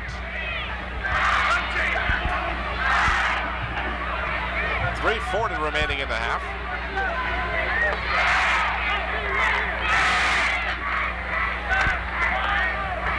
London is sacked. The tackler on the play, Michael Bryce, 6'2", 285. They got a couple of beefy boys over there for the Warriors. They've got a good offensive and defensive line. Everybody that I've talked to this year comments on the Warriors' offense and defensive line that they are a real solid unit. This is the first time we're going to be able to see Mike Taylor punt. He's one of the top punters in the district. I don't know what his average is, but he can get a foot in it. Yeah, I'm glad you asked me. I can tell you what his average is. A little more than 40 yards a kick. 40.3 to be exact. He gets this one away. What a nice kick. Good high kick. Takes a Kecoughtan bounce momentarily and then rolls dead at the 38-yard line. So no return on the kick. Line of scrimmage was the 24. And they'll start from their 33-yard line. How many yards is that? Let's see, that's 17 and another, that's about 40 yards. Right on his average, very close. No return, more importantly. 2:35 remaining in the half. 24-0 Kecoughtan. They did not score in the first quarter. Bethel kept the ball for almost the entire first quarter, but couldn't get it across the goal line. And the Warriors now have added 3 touchdowns in the second quarter. Jordan, pass complete across midfield to the 46-yard line. And again, his receiver is Mike Thacker. Well, all of a sudden, when you got 24-point leads, you don't have to run the ball. If Bethel is going to get up real tight to the line of scrimmage, you opens up your passing game. And the Warrior coaching staff has saw that, and they are taking advantage of some of the weaknesses in that Bruin defense. And you can see how many people up the line of scrimmage, only about 4 yards from the line of scrimmage. Jordan flips it back to Williams. Williams dragged down before he gets the first down. Over on the stop, believe it or not, number 10, Allen Iverson. Iverson's doing everything but carrying the water bucket tonight. His run kicks back. He's been on defense. He's been on offense. Minute and a half to go in the first half. Second down and a short yard for the Warriors. They have no timeouts remaining. Same play, same result. Oh, he had it. Did he have it? Well, let's see. They're going to say incomplete. Looked like he had it. Well, he must have been juggling the ball. He caught it on the bounce, and you can't bounce it. The official right on top of the play ruled that he never had possession. That was Mike Thacker again, number 1, was it not? Yes, it was. Here's the replay. Jordan got a pretty good hit just as he released the ball. Look at that, Thacker way ahead of everybody. It looked like he tucked that ball away and then it popped loose. I think he had it for about 2 steps. I believe he did too, at least a step. But ruled an incomplete pass, stopping the clock with 1:20 remaining. Well, it's in slow motion. He may have been juggling the ball and never really had control of it. And you can't see that on slow motion. Cal Key picks up the first down and then some to the 31. The clock will stop while they advance the chains for the first down. As I mentioned, Kecoughtan has no timeouts remaining.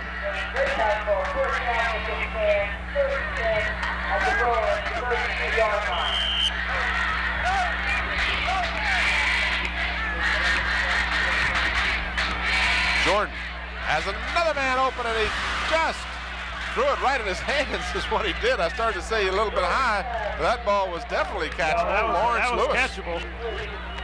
The Bruin defensive secondary are not picking up these people coming off the line of scrimmage, and I'm sure Coach Koz, I can see him talking to Paul London that time, trying to get somebody to pick up these people because they are wide open. Lawrence Lewis was the intended receiver on that play. Well, stops the clock with 1:05 to go. Bethel is looking for the run. That's what they've been practicing on all week, is they're looking for the run. Well, is that going to be a catch and a drop? No, they're going to say he never had control of that one either. And we got an injured player on the play. That was the receiver. That's Lawrence Lewis. 2 of them, one for the Bruins too. Yeah. Number 39 for the Bruins was in was one of the tacklers. I'll try to pick the other one up. That was Jason Walker. Here's your replay. Again, right there. Jordan has really pinpointed his passes. That ball jarred loose and falls harmlessly to the ground, but a couple of players shaken up on that. That's number 81 for the Warriors. That's Lawrence Lewis. We called his name a few times. And that's Rodney Bowens, number 11 for the Bruins. He was the other tackler on that play.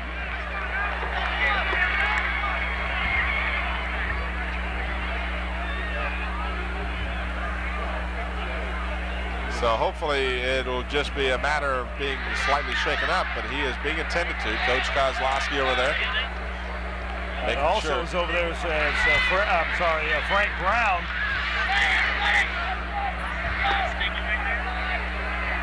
Of course, we've mentioned this before. The safety of the players is the first concern. And however long it takes for him to get up or be helped up, that's how long it will take. They may want to bring an ambulance, and they're going to, so this does not look good.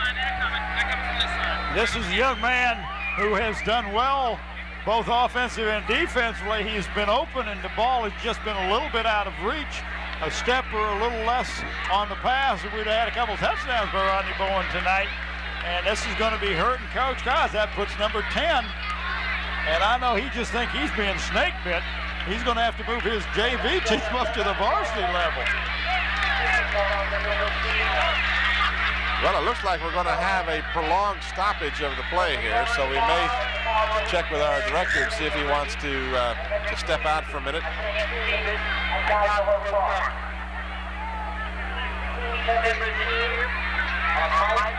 All right, so we are in fact going to take a break because they are going to need a stretcher for this young man, and we certainly hope his injuries are not serious. We'll return to Garner Stadium with the conclusion of our first half, but after this brief timeout. The same station that brings you competitive action in sports is now doing the same thing in academics. For the second time, WHCS will present Hampton City Schools Academic Bowl. The Academic Bowl is a program involving honor students from all 4 high schools in Hampton as they compete against each other, testing both wit and memory. All competitions will begin at 7:30 p.m. and will be held on the following days.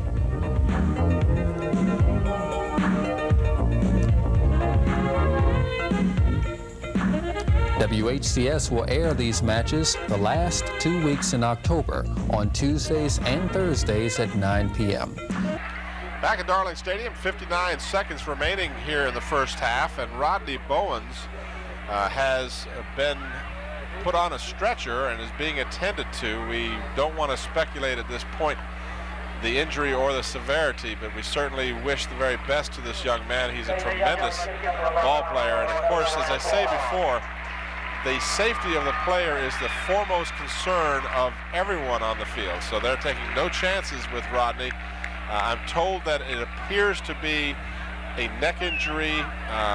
That's very unofficial at this point, and we certainly hope that it's nothing serious and he's going to be all right. Well, I watched him as they were getting him on the stretcher, and he was able to move both legs, so that is a good sign. So our concern for Rodney Bowens at this point. Well, back to the game at hand as we have a little less than a minute to go in the first half. Kecoughtan now 3rd down and 10. Jordan, deep drop. This is Williams, and Williams gets to the 22-yard line. He'll be close to a first down, but he's going to be short of the first down. It'll be 4th down and about a yard. And you can see that the Warriors are huddling and hurrying, trying to get the line of scrimmage, get his first down because they have no timeouts left.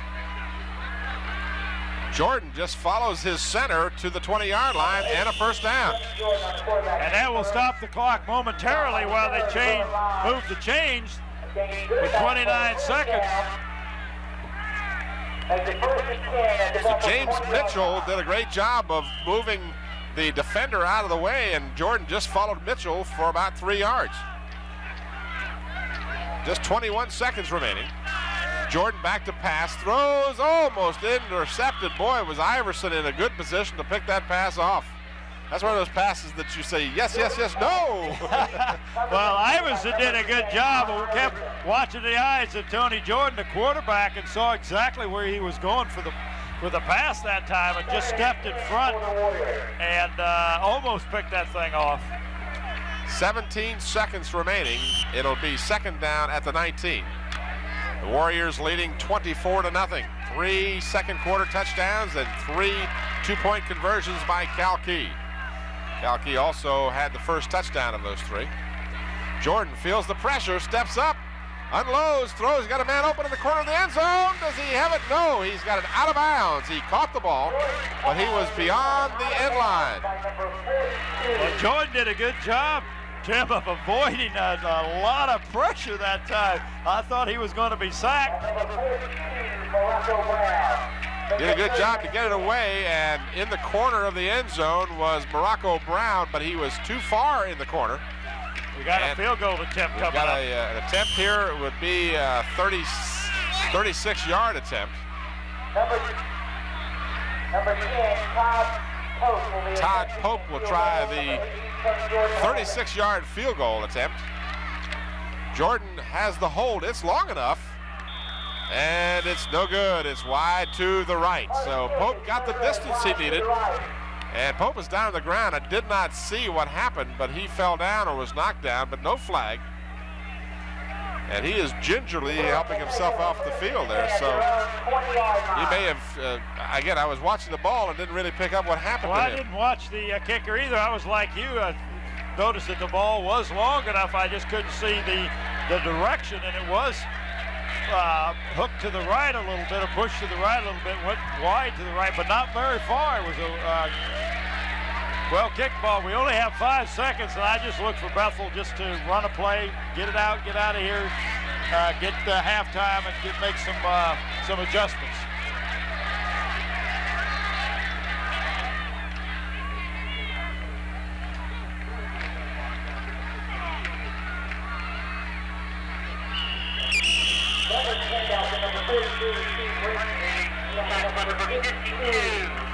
Well, that's the end of that first half. With the score, Bethel 0, the visitors, Kecoughtan 24. 3 touchdowns, 3 two-point conversions, Tim. All right, our score, as you said, 3 touchdowns, 24-0 at halftime. We invite you to join us now for some halftime activities. We'll be right back to Darling Stadium.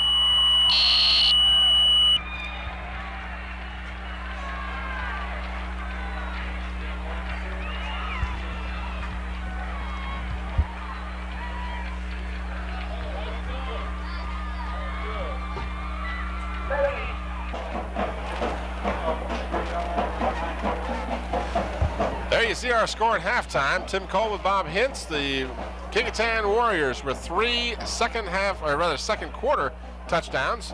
And those touchdowns were scored by Cal Key, by Williams, and by Matt Patterson on a halfback pass from Morocco Brown. And Cal Key converted all 3 two-point conversion attempts. Well, Bob, if you're Coach Kozlowski, what do you do at halftime here to adjust to this situation? Well, your first half was designed to stop the run. They did that pretty well, but they gave the ball up 3 times inside the 15 and twice inside the 10 and came away with no points. They gave the ball back up to the Warriors. They got the running game going with Mike Williams and Cal Key, and just threw the monkey wrench into Coach Koz's plan. So he's got to do some changes.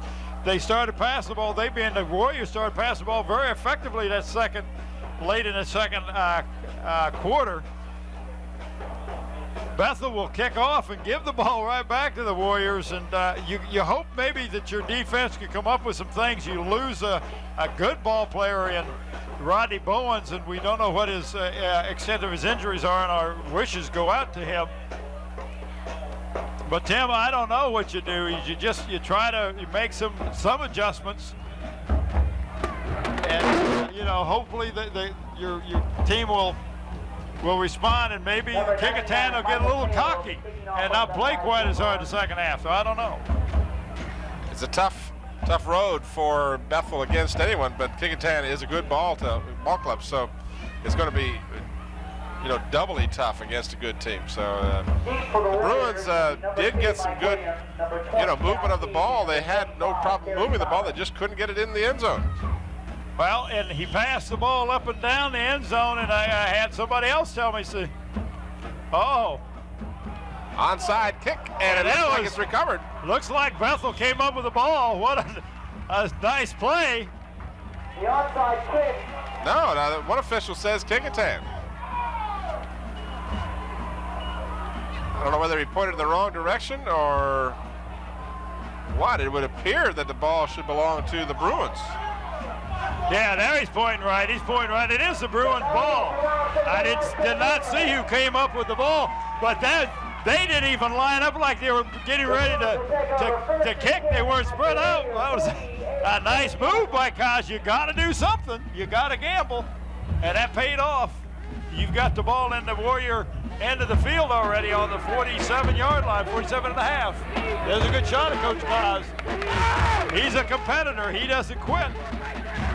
Boy, you understated the fact there. All right, so the Bruins get the onside kick recovery, and will start from the 47-yard line of Kecoughtan. London straight back to pass. Has time. Ball thrown too tall for Muskelly. Just a poorly thrown pass. Yeah, it looked like the ball may have slipped out of his hand because it kind of floated. It didn't have a good trajectory to it at all.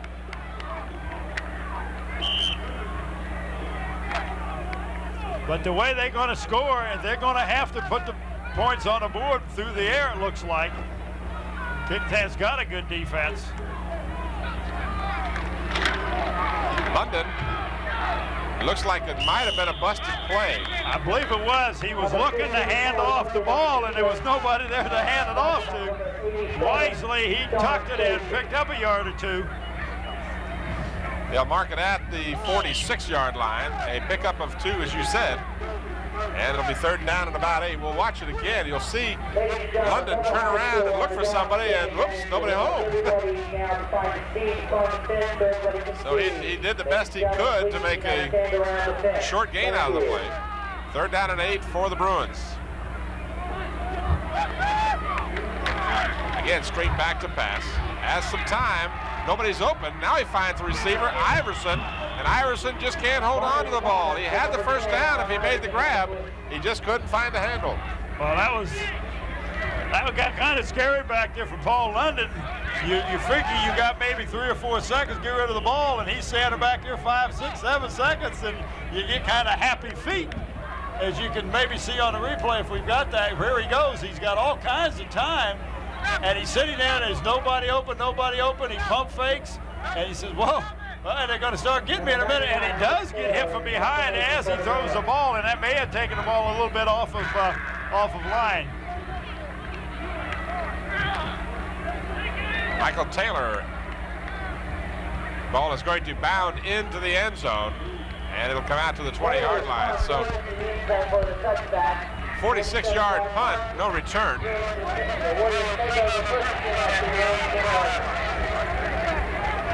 Warriors leading 24-0. Will take over. In defense of London, he's had some passes dropped this evening, too. He's hit some good passes. I believe London has played an outstanding game, both offensively and defensively, and the young man has got to be getting tired because he's the man everybody's looking to hit from the passing formation that the Bruins are in, and he's doing a lot of tackling from that safety position, so he's been in a lot of contact today. An official's timeout as there was a player substitution. I'm not sure exactly why, but nonetheless, we're set to go now. Tony Jordan is the quarterback. Jordan keeps the ball, and he is swarmed over after a pickup of about 2.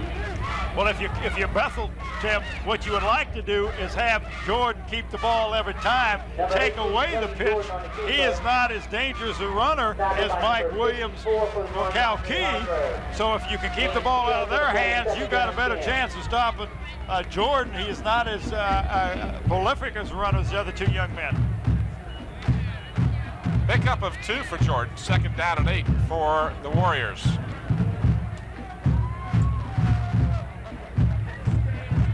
Mike Williams up the middle. He crosses the 25.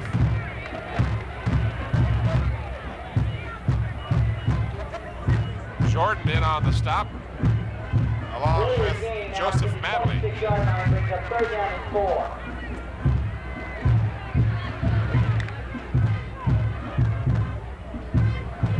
They mark the ball just across the 26-yard line. 3rd down and a long 3. Let's call it 4. Pitch to Cal Key, trying to turn the corner. He does. He's got the 1st down out to the 35-yard line. And there were some missed tackles that time. He was almost caught in the end zone, but I mean in the backfield. But it was his speed got him out of trouble. Bobby Sims tripped him up, and then the finishing touches were put on by Paul London. Here you see Key follow his blockers well. And you're absolutely right, though. Several missed tackles there. And a 1st down for the Warriors squarely at the 35-yard line. Jordan submarined as he took the handoff, was able to get the handoff away for a pickup of about 5 yards, but he was grabbed before he number 77, Harper. What a nice defensive play that young man made. Just a hair short. You almost had to imagine that he was offside. See if we can pick it up here. Watch him go through there. Look at him. He just dove through and almost injured Jordan. That's the kind of tackle that really can cause injuries to the knee area. Yeah. Knee or ankle. Mark it at the 39-yard line. Pickup of almost 5. Let's call it 2nd down and a short 6. Jordan gives inside to Key. Key crosses the 41 to about the 42. The 3rd down for the Warriors. 3rd down and about 3. Well, if you follow the pattern that has been established, you're going to look for either Mike Williams off the left side or Cal Key to the right side on this next play. That's been the bread and butter for the Warriors tonight. That's one of the few times we've seen Key, as you see on the replay here, going inside. Predominantly they use him to go outside because of his quickness. 3rd down and 3, a big 3rd down play, and a flag comes down. Now we'll have to wait and see whether... We got somebody lined up into the neutral zone. It's encroachment. And that'll give the Warriors a 1st down. Boy, that'll drive a coach crazy. The defense finally stiffens, and then you line up off sides. And that's Merle Eason, number 14, who threw the flag, and he's got to come right back and stand next to Coach Kozlowski. Well, you know, I can't disagree with the call because when I looked down the line there, it did look like one of the Bruins lined up in the neutral zone, and you just can't do that. So a mental error gives the first down to the Warriors, something the Bruins just did not need to have happen. 1st and 10 at the 47. Flip to Williams. Williams is penned in and tackled for a loss. That was number 14 by the Bruins. That's Michael Banks. Number 2, Mike Williams on the carry. Williams was the ball carrier, so that's the thing, as I said, that drives you nuts. Your defense is playing well, but they have a mental error that gives the other team a first down when you trail by 24. Well, that's what gives the coach gray hair. You can see Coach Kozlowski is turning the color of your beard. Marking at the 43, a loss of almost 4. Jordan on the option, and he's going to be sacked. Second time in a row, the Bruins have thrown the Warriors for a loss. Michael Banks, number 14, again in on the stop for the Bruins. He's from the halfback position, and he's playing up there on close to the line of scrimmage. Watch this again. You see Jordan, he steps back as if he thought about pitching it, and then he kept it, and that was not the right decision in retrospect. He had about 4 Bruins around him. Bobby Sims, number 50, was in on the stop as well. He's done a fine job tonight as well for the Bruins. Banks and Sims teaming up for that tackle, and another loss back to the 41. So the Warriors need to get all the way down to the 43-yard line of the Bethel Bruins. They're on their 41. 3rd down and long. Jordan throws long. He's got a man, but he's covered and is in fact intercepted on a great job by Iverson.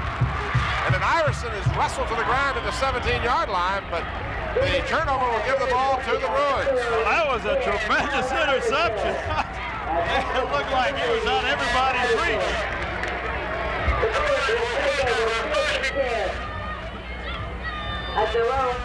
So after the interception, Matt Patterson wrestled Iverson to the ground, but the ball will go over to the Bruins.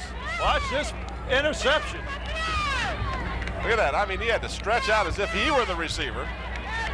And then it did a great job of keeping his balance. This young man is a fine athlete. Patterson says, no, you're not going anywhere. I got you. So the Bruins now will start from their 16-yard line. London on the option. Pitches back to Rimpsey, and not much happening there as that left side of the defensive line for Kecoughtan closed quickly. They've done a fine job tonight. 5:35 remaining in the 3rd quarter. We've had no scoring here in the 3rd. In fact, all of our scoring came in the 2nd quarter. The Bruins held the ball for the greatest majority of the 1st quarter, but couldn't get the ball in the end zone. Had a field goal attempt, hit an upright. Had one blocked as well.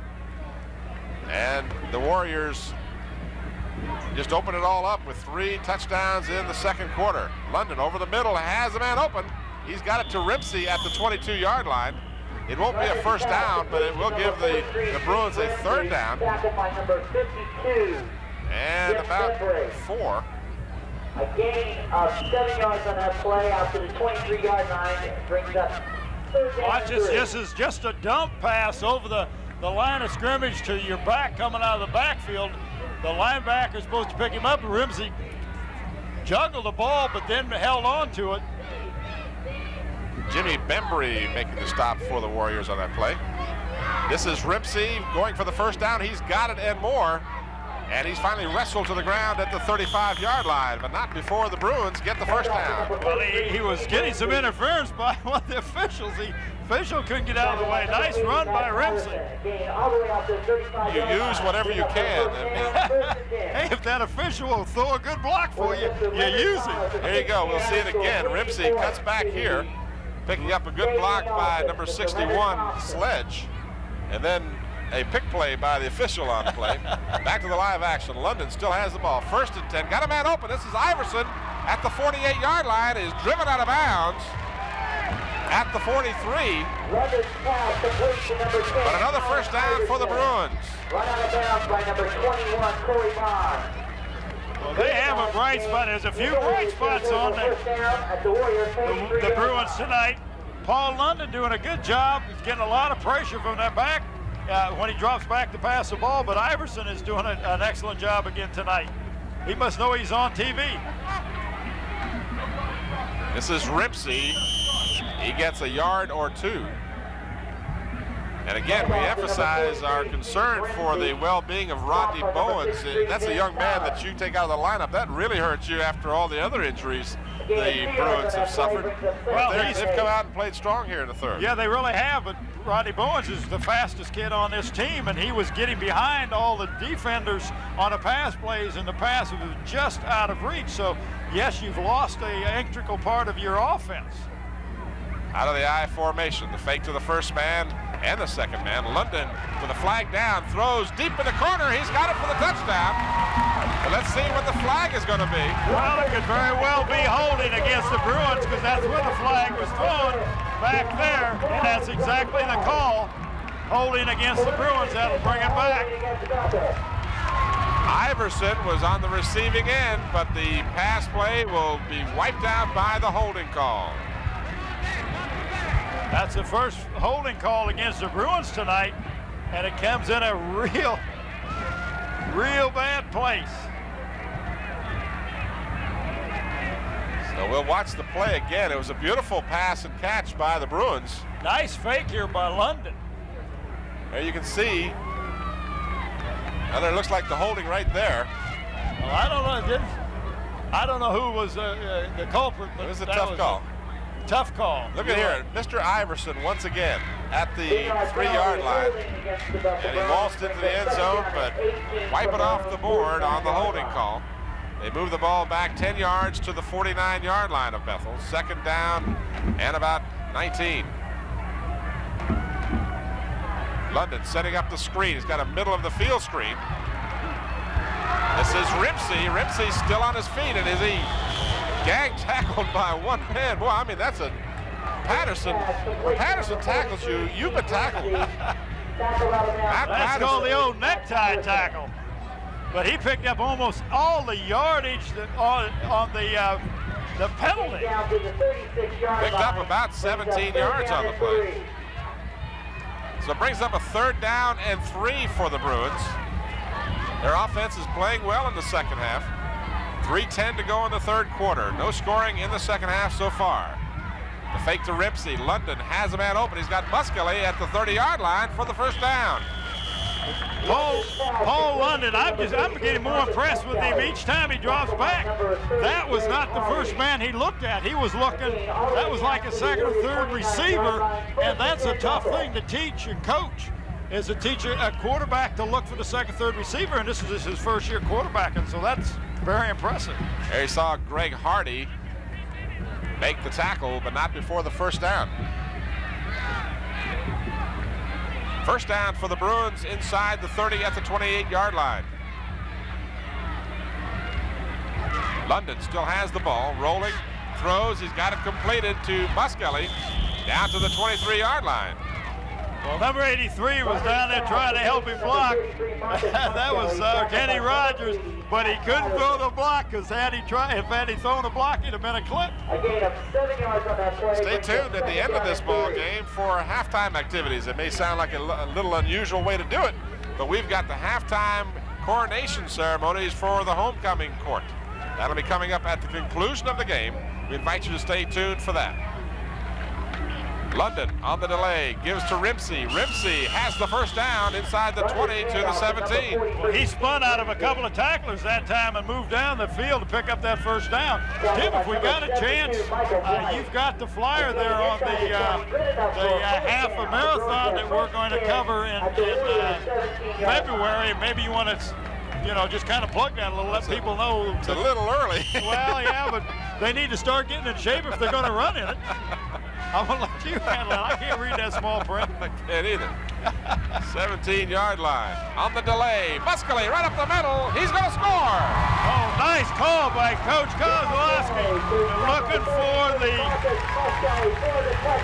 pass. And Muskelly, nice bit of running.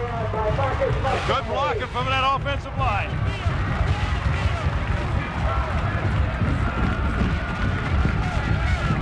Some of the With 1:45 remaining in the third quarter, the Bruins drive down the field undaunted by a touchdown pass that was called back. They keep on going, and they get the touchdown muscly from 18 yards out. The Bruins will go for 2. London has 2 wide receivers to the right. He's got the ball. He throws to Iverson, and he's got the 2-pointer. Paul London did a good job of avoiding a tackle and concentrating on the pass. And young Mr. Allen Iverson was right in the end zone. And here we got it. 10 plays, 83 yards, 4 minutes and 8 seconds is what it took. They had to score 2 times to get that 8 points. That's really tough. Here you see it again. Kelly. Nice move here. Oh, he faked out a defender big time on that play. Well, that makes you feel good if you're the Bruins, because you know you've got the ability to move the ball up and down the field. As we saw that first quarter, they had the ball 11 minutes and scored nothing. This game could be a lot closer than 24-8, and we got a lot of time yet. 1:45 in the third, and of course the whole fourth quarter. The Bruins surprising Kecoughtan with an onside kick to start the second half. And they are able to capitalize with a touchdown and a 2-point conversion. Number 2, Mike Williams, number 20, Cal Key, and number 20. Well, Coach, what do? Do you try it again? Well, They're going to do it. At least they're lining up as if they are. This is about as blatant as you can get. They're saying, look, we're going to go for it. What the heck, right? And this time it does not work. The ball goes the necessary 10 yards, but it's fallen upon and no fumble. The Warriors will have the ball in good field position.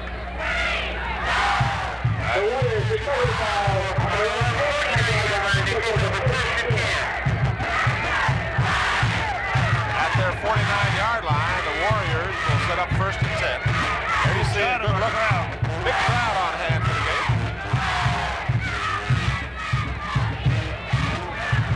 Tony Jordan is the quarterback. And not much happening there, as nothing will fire up a defense more than a touchdown by the offense. Well, that was Cal Key carrying the ball, and he got to the line of scrimmage, and that was it. Chris Gaskell, number 58, was there to greet him. And no gain on the play, 2nd down and 10. Ball just on the Kecoughtan side of midfield. Clock running with a minute remaining in the third quarter.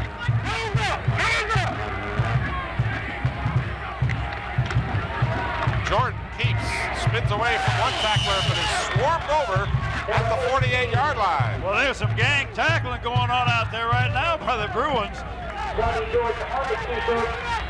But that might have been just a mix-up in the backfield. I don't think that was the intended play for Tony Jordan to keep the ball that time. Let's watch it again. It is hard to tell. Holding on for dear life is number 76, Rodney Epperly, until he can get help from his teammates. And he did get help. 3rd down and 7. Flip goes to Williams. Williams has some running room, and he's going to be close to a 1st down. It would appear that he has it inside the 40-yard line. He got outside the contained man, and there was nobody out there to stop him except Allen Iverson, and he was being blocked. Allen Iverson has been all over the field tonight. We'll watch the replay of this. There you saw Williams got good speed. And the only man, again, fighting off the block is Iverson, making the tackle. But unfortunately for the Bruins, the Warriors get the 1st down, and that is the end of the third quarter.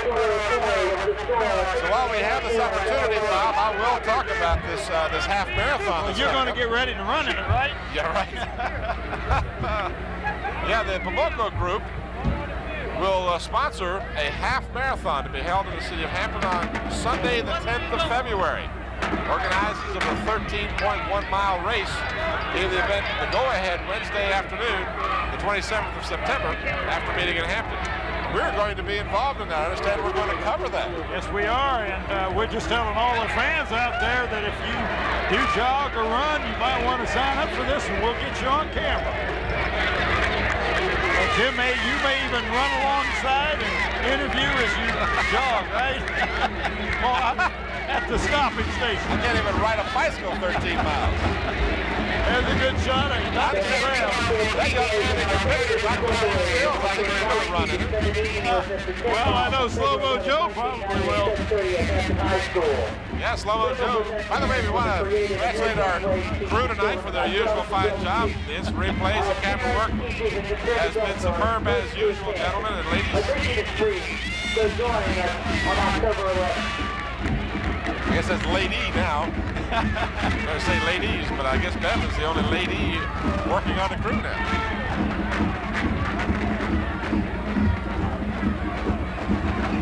Bethel's doing a good job of taking the inside game away from the Warriors. They like to run traps and run up inside, and if you take that away from them, then they will go outside. Bethel's taking the inside away. Now they got to be able to stop the outside on the pitch of that veer option. Gain of 1 on the play, second down and 9. Just underway in the fourth quarter. 24-8 is our score. If you just joined us, the Kecoughtan Warriors with the ball, winning by the score of 24-8, or I should say leading. Hand off to Cal Key, and he's a tough one to bring down. He gets close to the 31-yard line. I'm Tim Cole with Bob Pitts. This game videotaped on the 5th of October, 1990. Bethel Bruins 2-2. A scant 5 points away from being undefeated. They lost one game by 1 point, and another game by 4 points. And of course, the Kecoughtan Warriors, the only blemish on their record, a 14-0 loss to the Hampton Crabbers. Kecoughtan looking for victory number 4. Third down and 2, and they were trying to get Bethel to jump, but they couldn't accomplish that feat. And you could hear our camera picked up the cadence. It was go, go, go, go. So he was trying to kill him, get him to jump offside, but good discipline by the Bruin defense. Let's talk again, Bob, if we can, about the player of the game award and what we'll be giving to the players of the game, I should say. Both Hampton City schools will have a chosen player of the game. Yeah, sure will. We're going to be able to give them a plaque, and it's being awarded to the player of the game, and this was donated by DC Engraving. It is a sample of metal photo. DC Engraving is located at York Village Shopping Center on Route 17 in Grafton. We'll also be giving a shirt very similar, and the same shirts that we have on, our staff has on. This was donated by Turner's Hardware Sports Place, which is located in Willow Oaks and also has 2 other locations, one in Denby Shopping Center, and the other one is the newest one located at the Hampton Harbors next to Hampton University. Third down and 2 for the Warriors.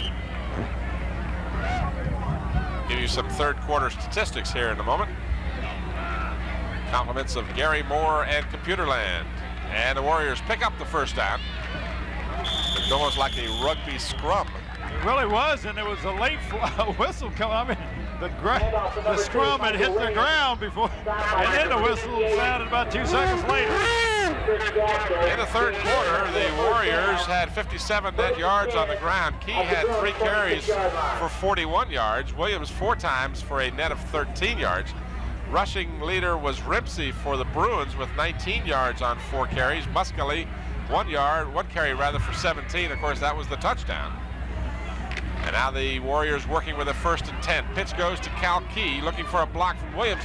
Fought off very nicely, and a late flag comes down. Well, I think what happened was the face mask.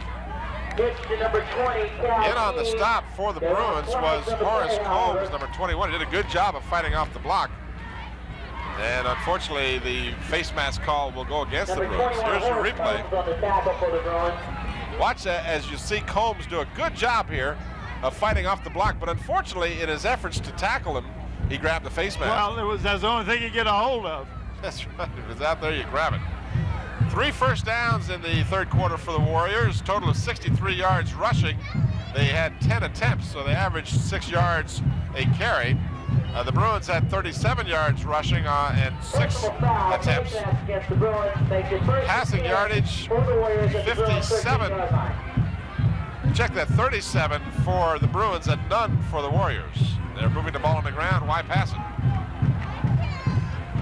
Again, a moving huddle as the Warriors stick to the ground and wear that clock out. And again, that may have been a busted play. I don't believe Jordan was the one who wanted to continue with that play.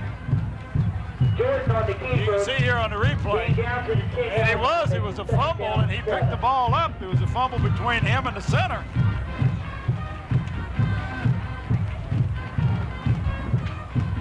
Ball is marked at the 10-yard line, 2nd down and 8. Jordan wants to pass, does, and flags are down all over the place. The intended receiver was Mike Thacker. Again, he had the inside route that time on the pass defender, and that probably was a good move because it'll go back to the line of scrimmage and go half the distance to the goal line. Had he not done that, it might have been a touchdown. You see the replay, Thacker open, but the pass going incomplete. However, a defensive pass interference call against the Bruins. Half the distance to the goal line will put the ball just inside the 5, and it'll be a 1st down and goal for the Warriors.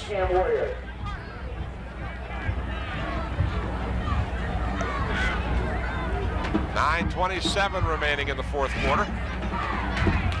Warriors leading 24-6. Jordan keeps and gets a yard or 2 before he is snowed under. Number 18, Tony Jordan on the quarterback keeper, stopped by the center of the Bruin line.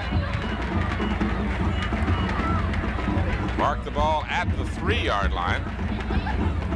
2nd down and goal. So, as you so often say, there are 2 opponents now for the Bruins, the clock, of course, and the Warriors. And the Warriors in no hurry to pass the ball. I would imagine we'll be very surprised to see another pass by them in this 4th quarter.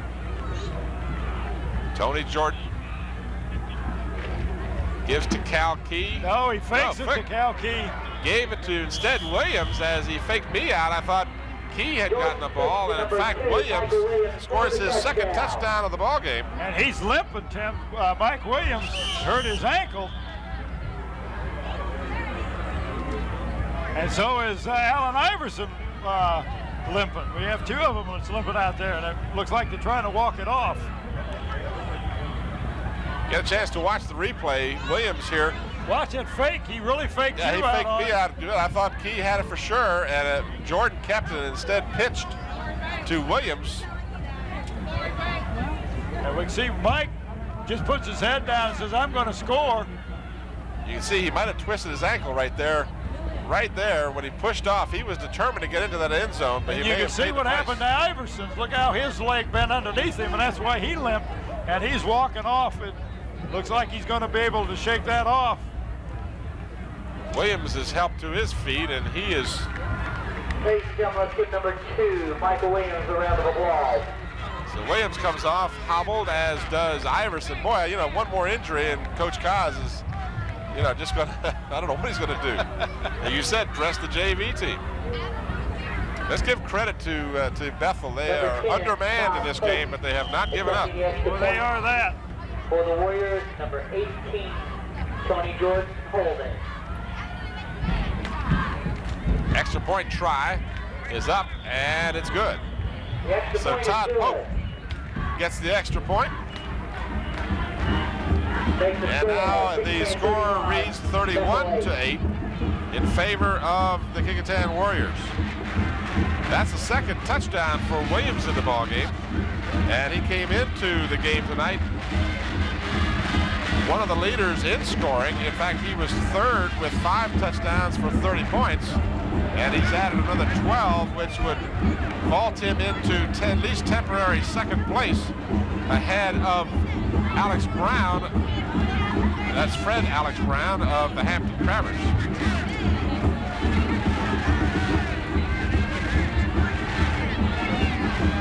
Kicking off for the Warriors will be number 26, Eric Long. Eric Long will kick off for the Warriors as they have stretched that lead out now to 31-8.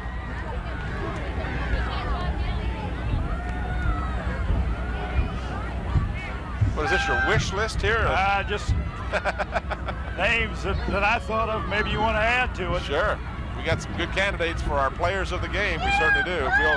be choosing those players, and I emphasize the unscientific nature of this choice. Oh, the Bruins dodged another bullet as Muskelly fumbled the kickoff, and it was recovered alertly by Mark Harney. Well, you can't do that. All right, let's see now. These are all. This is the Bruins. Okay, I can go along with that. Let's give the fans and see how they agree with some of your suggestions. Cal Key is certainly a strong candidate. He's had a good ball game. Mike Williams, who scored 2 touchdowns. Lawrence Lewis has been very strong for the Bruins. That should be for the Warriors. London throws, and it goes incomplete as his intended receiver, Kevin Weaver. Ball was thrown behind him. He just didn't have much of an opportunity. That's another one that could be on the Bethel side, is Mike Weaver. All London, Allen Iverson, Mike Thacker, Rimsey, and formerly Marcus Muskelly. Oh, yeah, Muskelly's on it. Here's your replay. And you saw that ball just thrown a little tall and a little behind Weaver. Stopping the clock with 8:25 to go in the fourth. London still has the ball, throws long. Iverson covered very nicely on the play. Too well covered. And just couldn't get his hand on the ball. Matching him stride for stride was Terry Thomas, number 25. Mr. Allen Iverson is going to sleep real well tonight. Yes. And he has played a great ball game, Iverson has. There you go. Here's your replay. London unloads. And Iverson and Thomas are like a shadow here. Thomas right with it. Great coverage, guys. Great coverage from the camera crew. Oh, absolutely. Slow-Mo Joe and our director, Scotty Bowers. Well, I'm glad to see our sideline cameraman is a young man that we're familiar with. Young Sammy still is on the sideline, and it's the first time we've seen him this year. Handoff to number 43, Steve Rimsey. Steve Rimsey carries for the Bruins. It'll be 4th down, however. 4th down and about 6 deep in their own territory. And the Bruins will be forced to punt the ball. Well, let's see here. Let me just give some heavy consideration to our players of the game here, and look down the list here. Let's see. I like that. You know, Tony Jordan is a certain candidate for absolutely that job as well on the Kecoughtan side of the ledger. He's had an excellent ball game. Not known for his passing, but he has completed the passes when he needed to. Taylor's kick, a low one, fielded at the 46-yard line by Key. Key dodges one would-be tackler and then is finally driven out of bounds, but not before he gets to the 42-yard line. So the Warriors will have, again, great field position.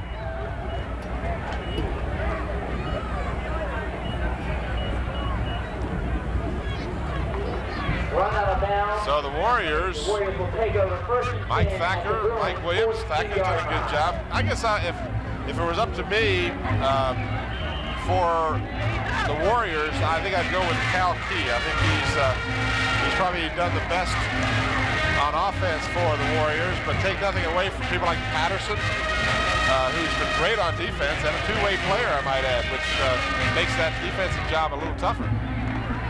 Jordan has the ball, keeps it on the quarterback option, and gets down close to the 35-yard line. Number 50, Bobby Sim. Well, I'll go along with you on the Cal Key. I almost feel like Allen Iverson should have the nod for the Bethel Bruins.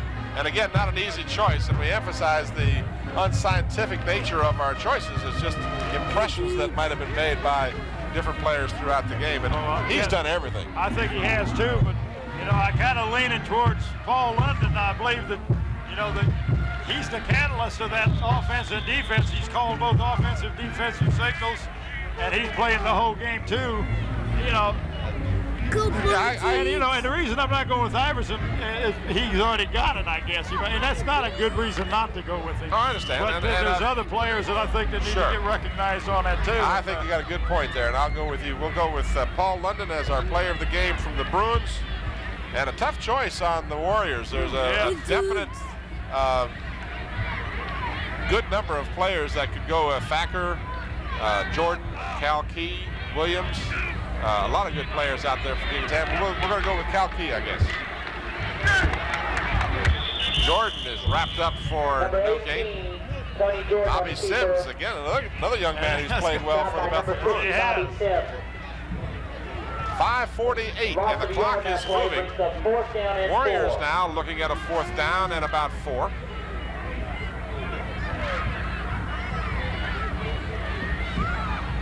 With about 4 minutes to go, I'm going to run down to the sideline and see if I can't get a hold of Paul Lennon or Cal Key or one of the coaches. So see what kind of luck I can get.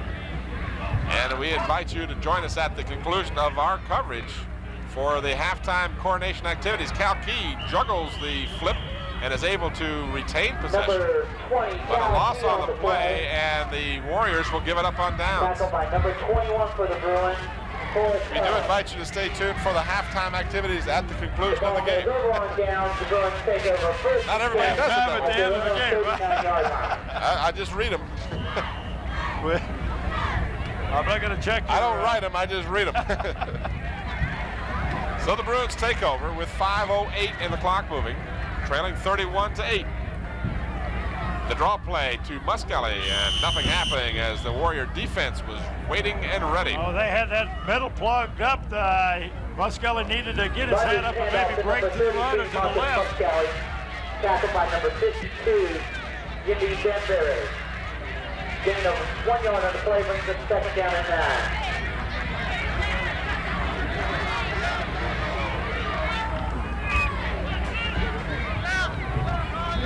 39-yard line, the line of scrimmage, no gain. 2nd down and 10 for the Bruins. London back. Wants to throw long. He's got Iverson, and Iverson's got the ball at the 15-yard line. What a nice pass by London. Oh, man. Pass complete to number 10, Allen Yeah, I can hear you. You're okay. Man, that was an excellent catch. And again, that was a hard decision not to give it to him again in the play of the game. But again, who's the ball? Let's watch this again now. As Bob makes his way down to the sidelines, you see London getting good protection from his line. Unloads, and he just threw a bomb. And Iverson, Allen Iverson, with 2 men on him, made the grab. Boy, you talk about a pinpoint pass by Paul London. London rolling to his left, and he stumbles forward for a yard or 2, and a late flag goes down. Number 15, Paul London on the keeper, tackled by number 80, Matt Patterson. There are flags on the play, however. Flag is down on the play. Let's see what this call is going to be. It's going to be a roughing call against the Warriors. Foul against Kecoughtan Warriors. Looked like the Kecoughtan man really didn't have much of a chance not to hit him. But the officials, ever protective of a quarterback, threw the flag, and the penalty will go against the Warriors. So the Bruins now, with still another opportunity to get on the scoreboard, they trail 31-8. 4:02 remaining. The clock stopping with the penalty and the discussion with Paul London with referee Buck Victor. I'm not sure we have there. You see the story of the time and our score. Bruins have all 3 of their timeouts remaining. Kecoughtan with just 2.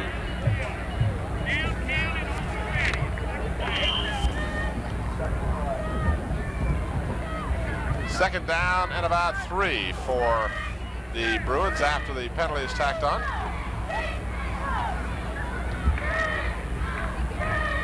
Jordan still has it, throws in the end zone, touchdown! Oh, nice pass. Jason Walker on the receiving end of the 5-yard pass. Well, you can see that down here. There was a nice fake running to the right by Paul London, Tim, and nice little toss in the end zone. Had a wide open receiver. So London has shown his versatility. Not only does he play defense and extremely well at that, but his quarterbacking tonight has been outstanding. And his team now trailing 31-14. They're going for the 2-point conversion.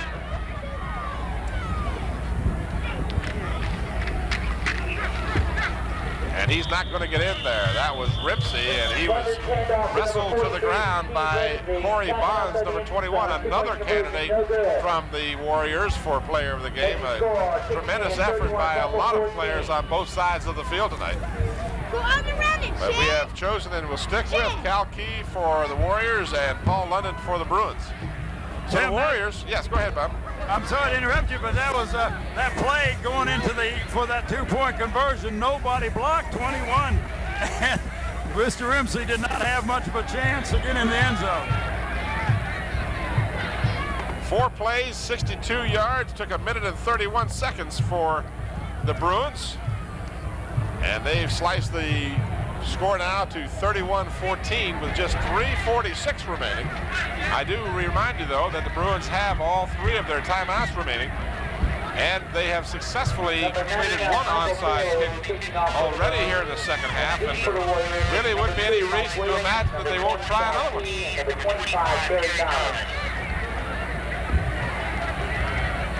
Again, we invite you to stay tuned. At the conclusion of the ball game, Bob will be down on the sidelines and hopefully have a chance to talk to players from both sides. And then after that, after we finish our coverage, you'll get a chance to see the halftime coronation of the homecoming court. Bruins again try the onside kick. This one doesn't go the necessary 10 yards. In fact, it only went about 3 yards before it spun out of bounds, and they'll have to re-kick it. And one of the Bruins could have touched that ball, but heads up didn't, which would have barked the ball down. Now they'll have a 5-yard penalty and kick again and have another chance for the onside. Well, I'm not so sure that the Warriors won't in fact be able to take the ball right where it went out of bounds.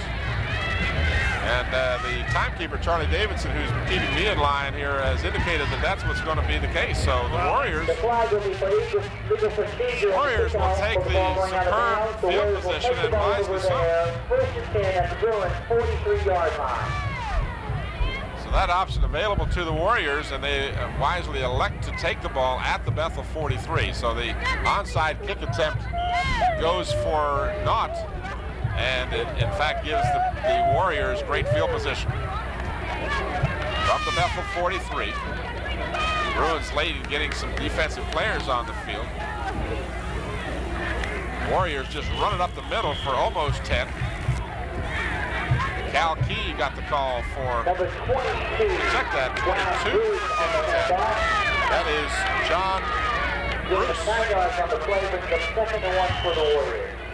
So first time in the ball game for John Bruce of Kecoughtan.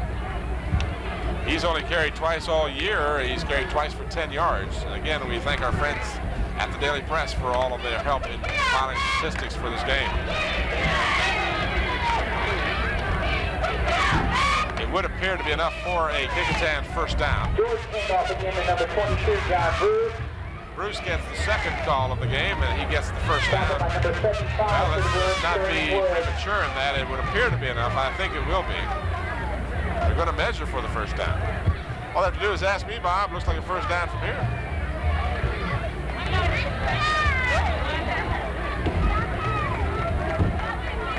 By about the half of the length of the football. 3:06 remaining in the ball game. The Warriors with 4 downs now, and the Bruins with 3 timeouts remaining have not chosen to call any of those timeouts, trailing 31-14.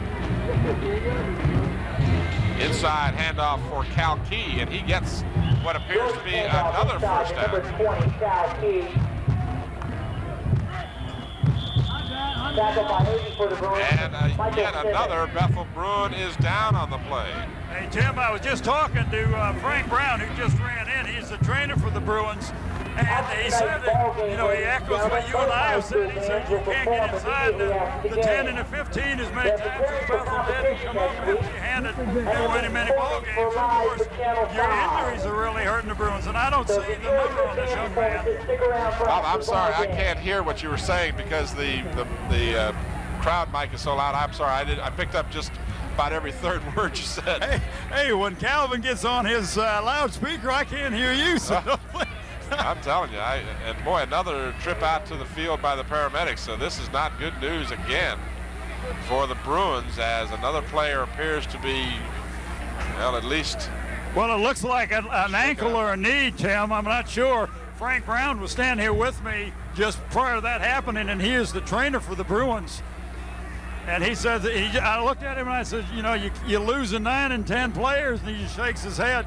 And, you know, he said, you know, it's not that the kids are not in shape and they haven't worked hard at getting in shape. It's, you know, sometimes it's like getting snake bit. Everything starts going on like Murphy's Law. Did he have any insight as to the extent of injuries to Rodney Bowen, or is it too early to speculate? Well, I was going to ask him about that, and something happened before I got a chance. So, you know, well, I'll find out what I can. I don't want to speculate too much on who the player is, but it appears to be number 36, who would be Andre Reeves or Rise, but I'm not even sure of that. I thought I saw the number 36, but we'll wait and see. And again, the paramedics are on the field and attending to the ball player that's down on the field. So again, it looks like we're going to have a lengthy delay. I will once again check with our director and see if he wants to take a break here and come back at the conclusion of this young man being attended to.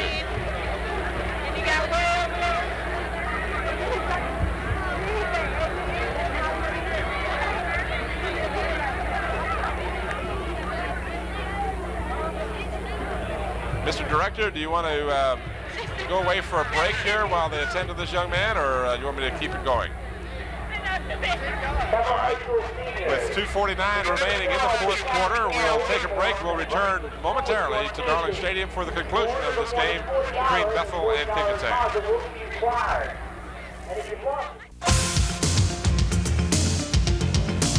Alternative viewing from WHCS TV5.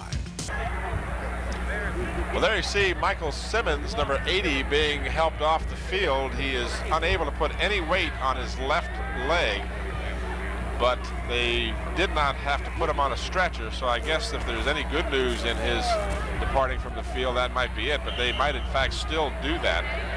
But at least he is off the field and being attended to. So again, the bad news continues for the Bethel Bruins, and just hope he's only momentarily shaken up. Cal Key gets the call. First down for Kecoughtan. He gets back to the line of scrimmage, perhaps. Boy, the Bethel Bruins have just been racked by injuries all year long, and tonight has been no exception. One player after another going by the boards. Well, that was just a straight dive up the middle, Tim. I think the Kecoughtan would just like to run this clock out. You got 2:15 and counting. I would almost think that Koz would just like to get this clock run out too. Well, and I don't believe the Kecoughtan is trying to score real hard. They might be putting the ball up in the air. They're just running the ball and running their offense. And John Bruce. But there's some hitting going on out there. These people are headed for me. I'm going to get back on the track. That was Iverson again playing the right side corner.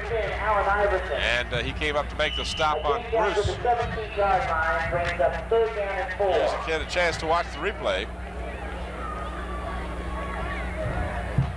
Fake into the line and they flip to Bruce. And he is taken down hard by Iverson. Third down and about 5.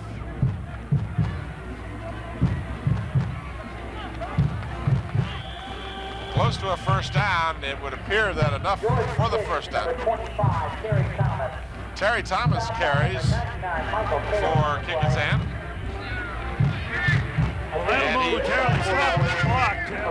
And he registers the first down. There you see a concerned Coach Kozlowski, not so about this game because this game is by the boards, but he's got to be concerned about the well-being of his players. The injuries have just been incredible against the Bruins.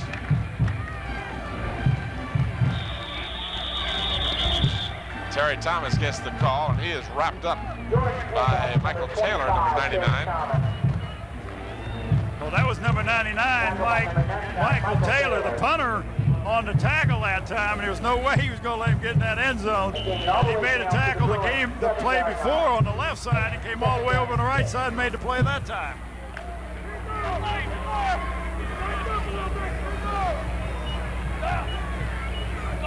Bob, it isn't bad enough for the Bruins with 25 seconds remaining, but another Bethel Bruin is down on the sidelines injured as well. Not only the ones that we've recognized, but it looks like number 54 for Bethel, Andre Hargrove, is also down and being attended to by Frank Brown. So.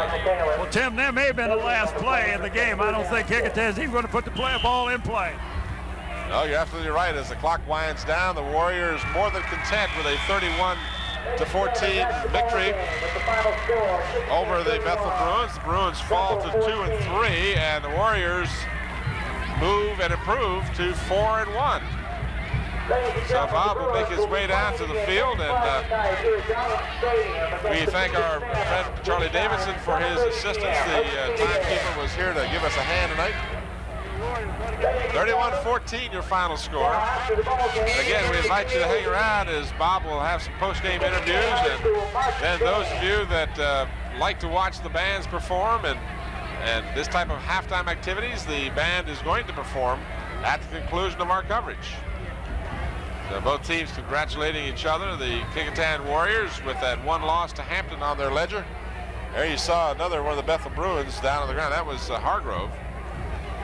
But the Warriors now rebounding from that 14-0 loss at Hampton's hands, and now they are 4-1 on the season. And Tim, Bethel Bruins 2-3. Yes, Bob. I got Mike Horton out here. Mike Horton's one of the assistant coaches of the Warriors. Mike, that first quarter, Bethel dominated. They kept the ball 11 out of the 12 minutes, and in that second quarter, you guys just exploded. Well, that's true. We came out and did some things, and some defenses that we put in, and we didn't execute. We went to a few things a little differently, and we weren't able to fill up, and some of the options, and not the options, but they came out with the ISOs, and we just didn't fill up on it, and they threw the ball, and they owned us a couple of times. I mean, well, they got down inside the 15 3 times, inside the 10 twice that first quarter, and your defense responded.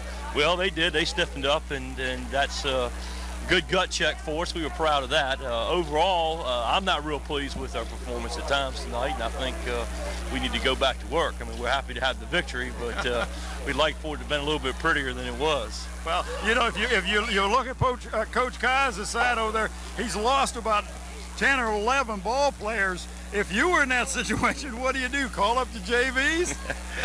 Well, I guess you don't have much choice. That's a bad situation to be in, and I feel sorry for that situation for him, and I wish him the best of luck. They've got a good football team. They came in with a good game plan. I think they wanted to keep the ball away from us, and at times I thought they were going to do that. Well, that was the key. I'm sure, and I talked to Coach earlier that if he kept the ball out of y'all's hand, that was better for him, and did it the first quarter. We picked Cal Key as the player of the game, but there was about 12 kids on Kecoughtan we could have picked. So, but we're just real pleased with your effort, and congratulations on the win. Well, thanks very much, Bob. Good seeing you, and we'll see you in a couple more weeks.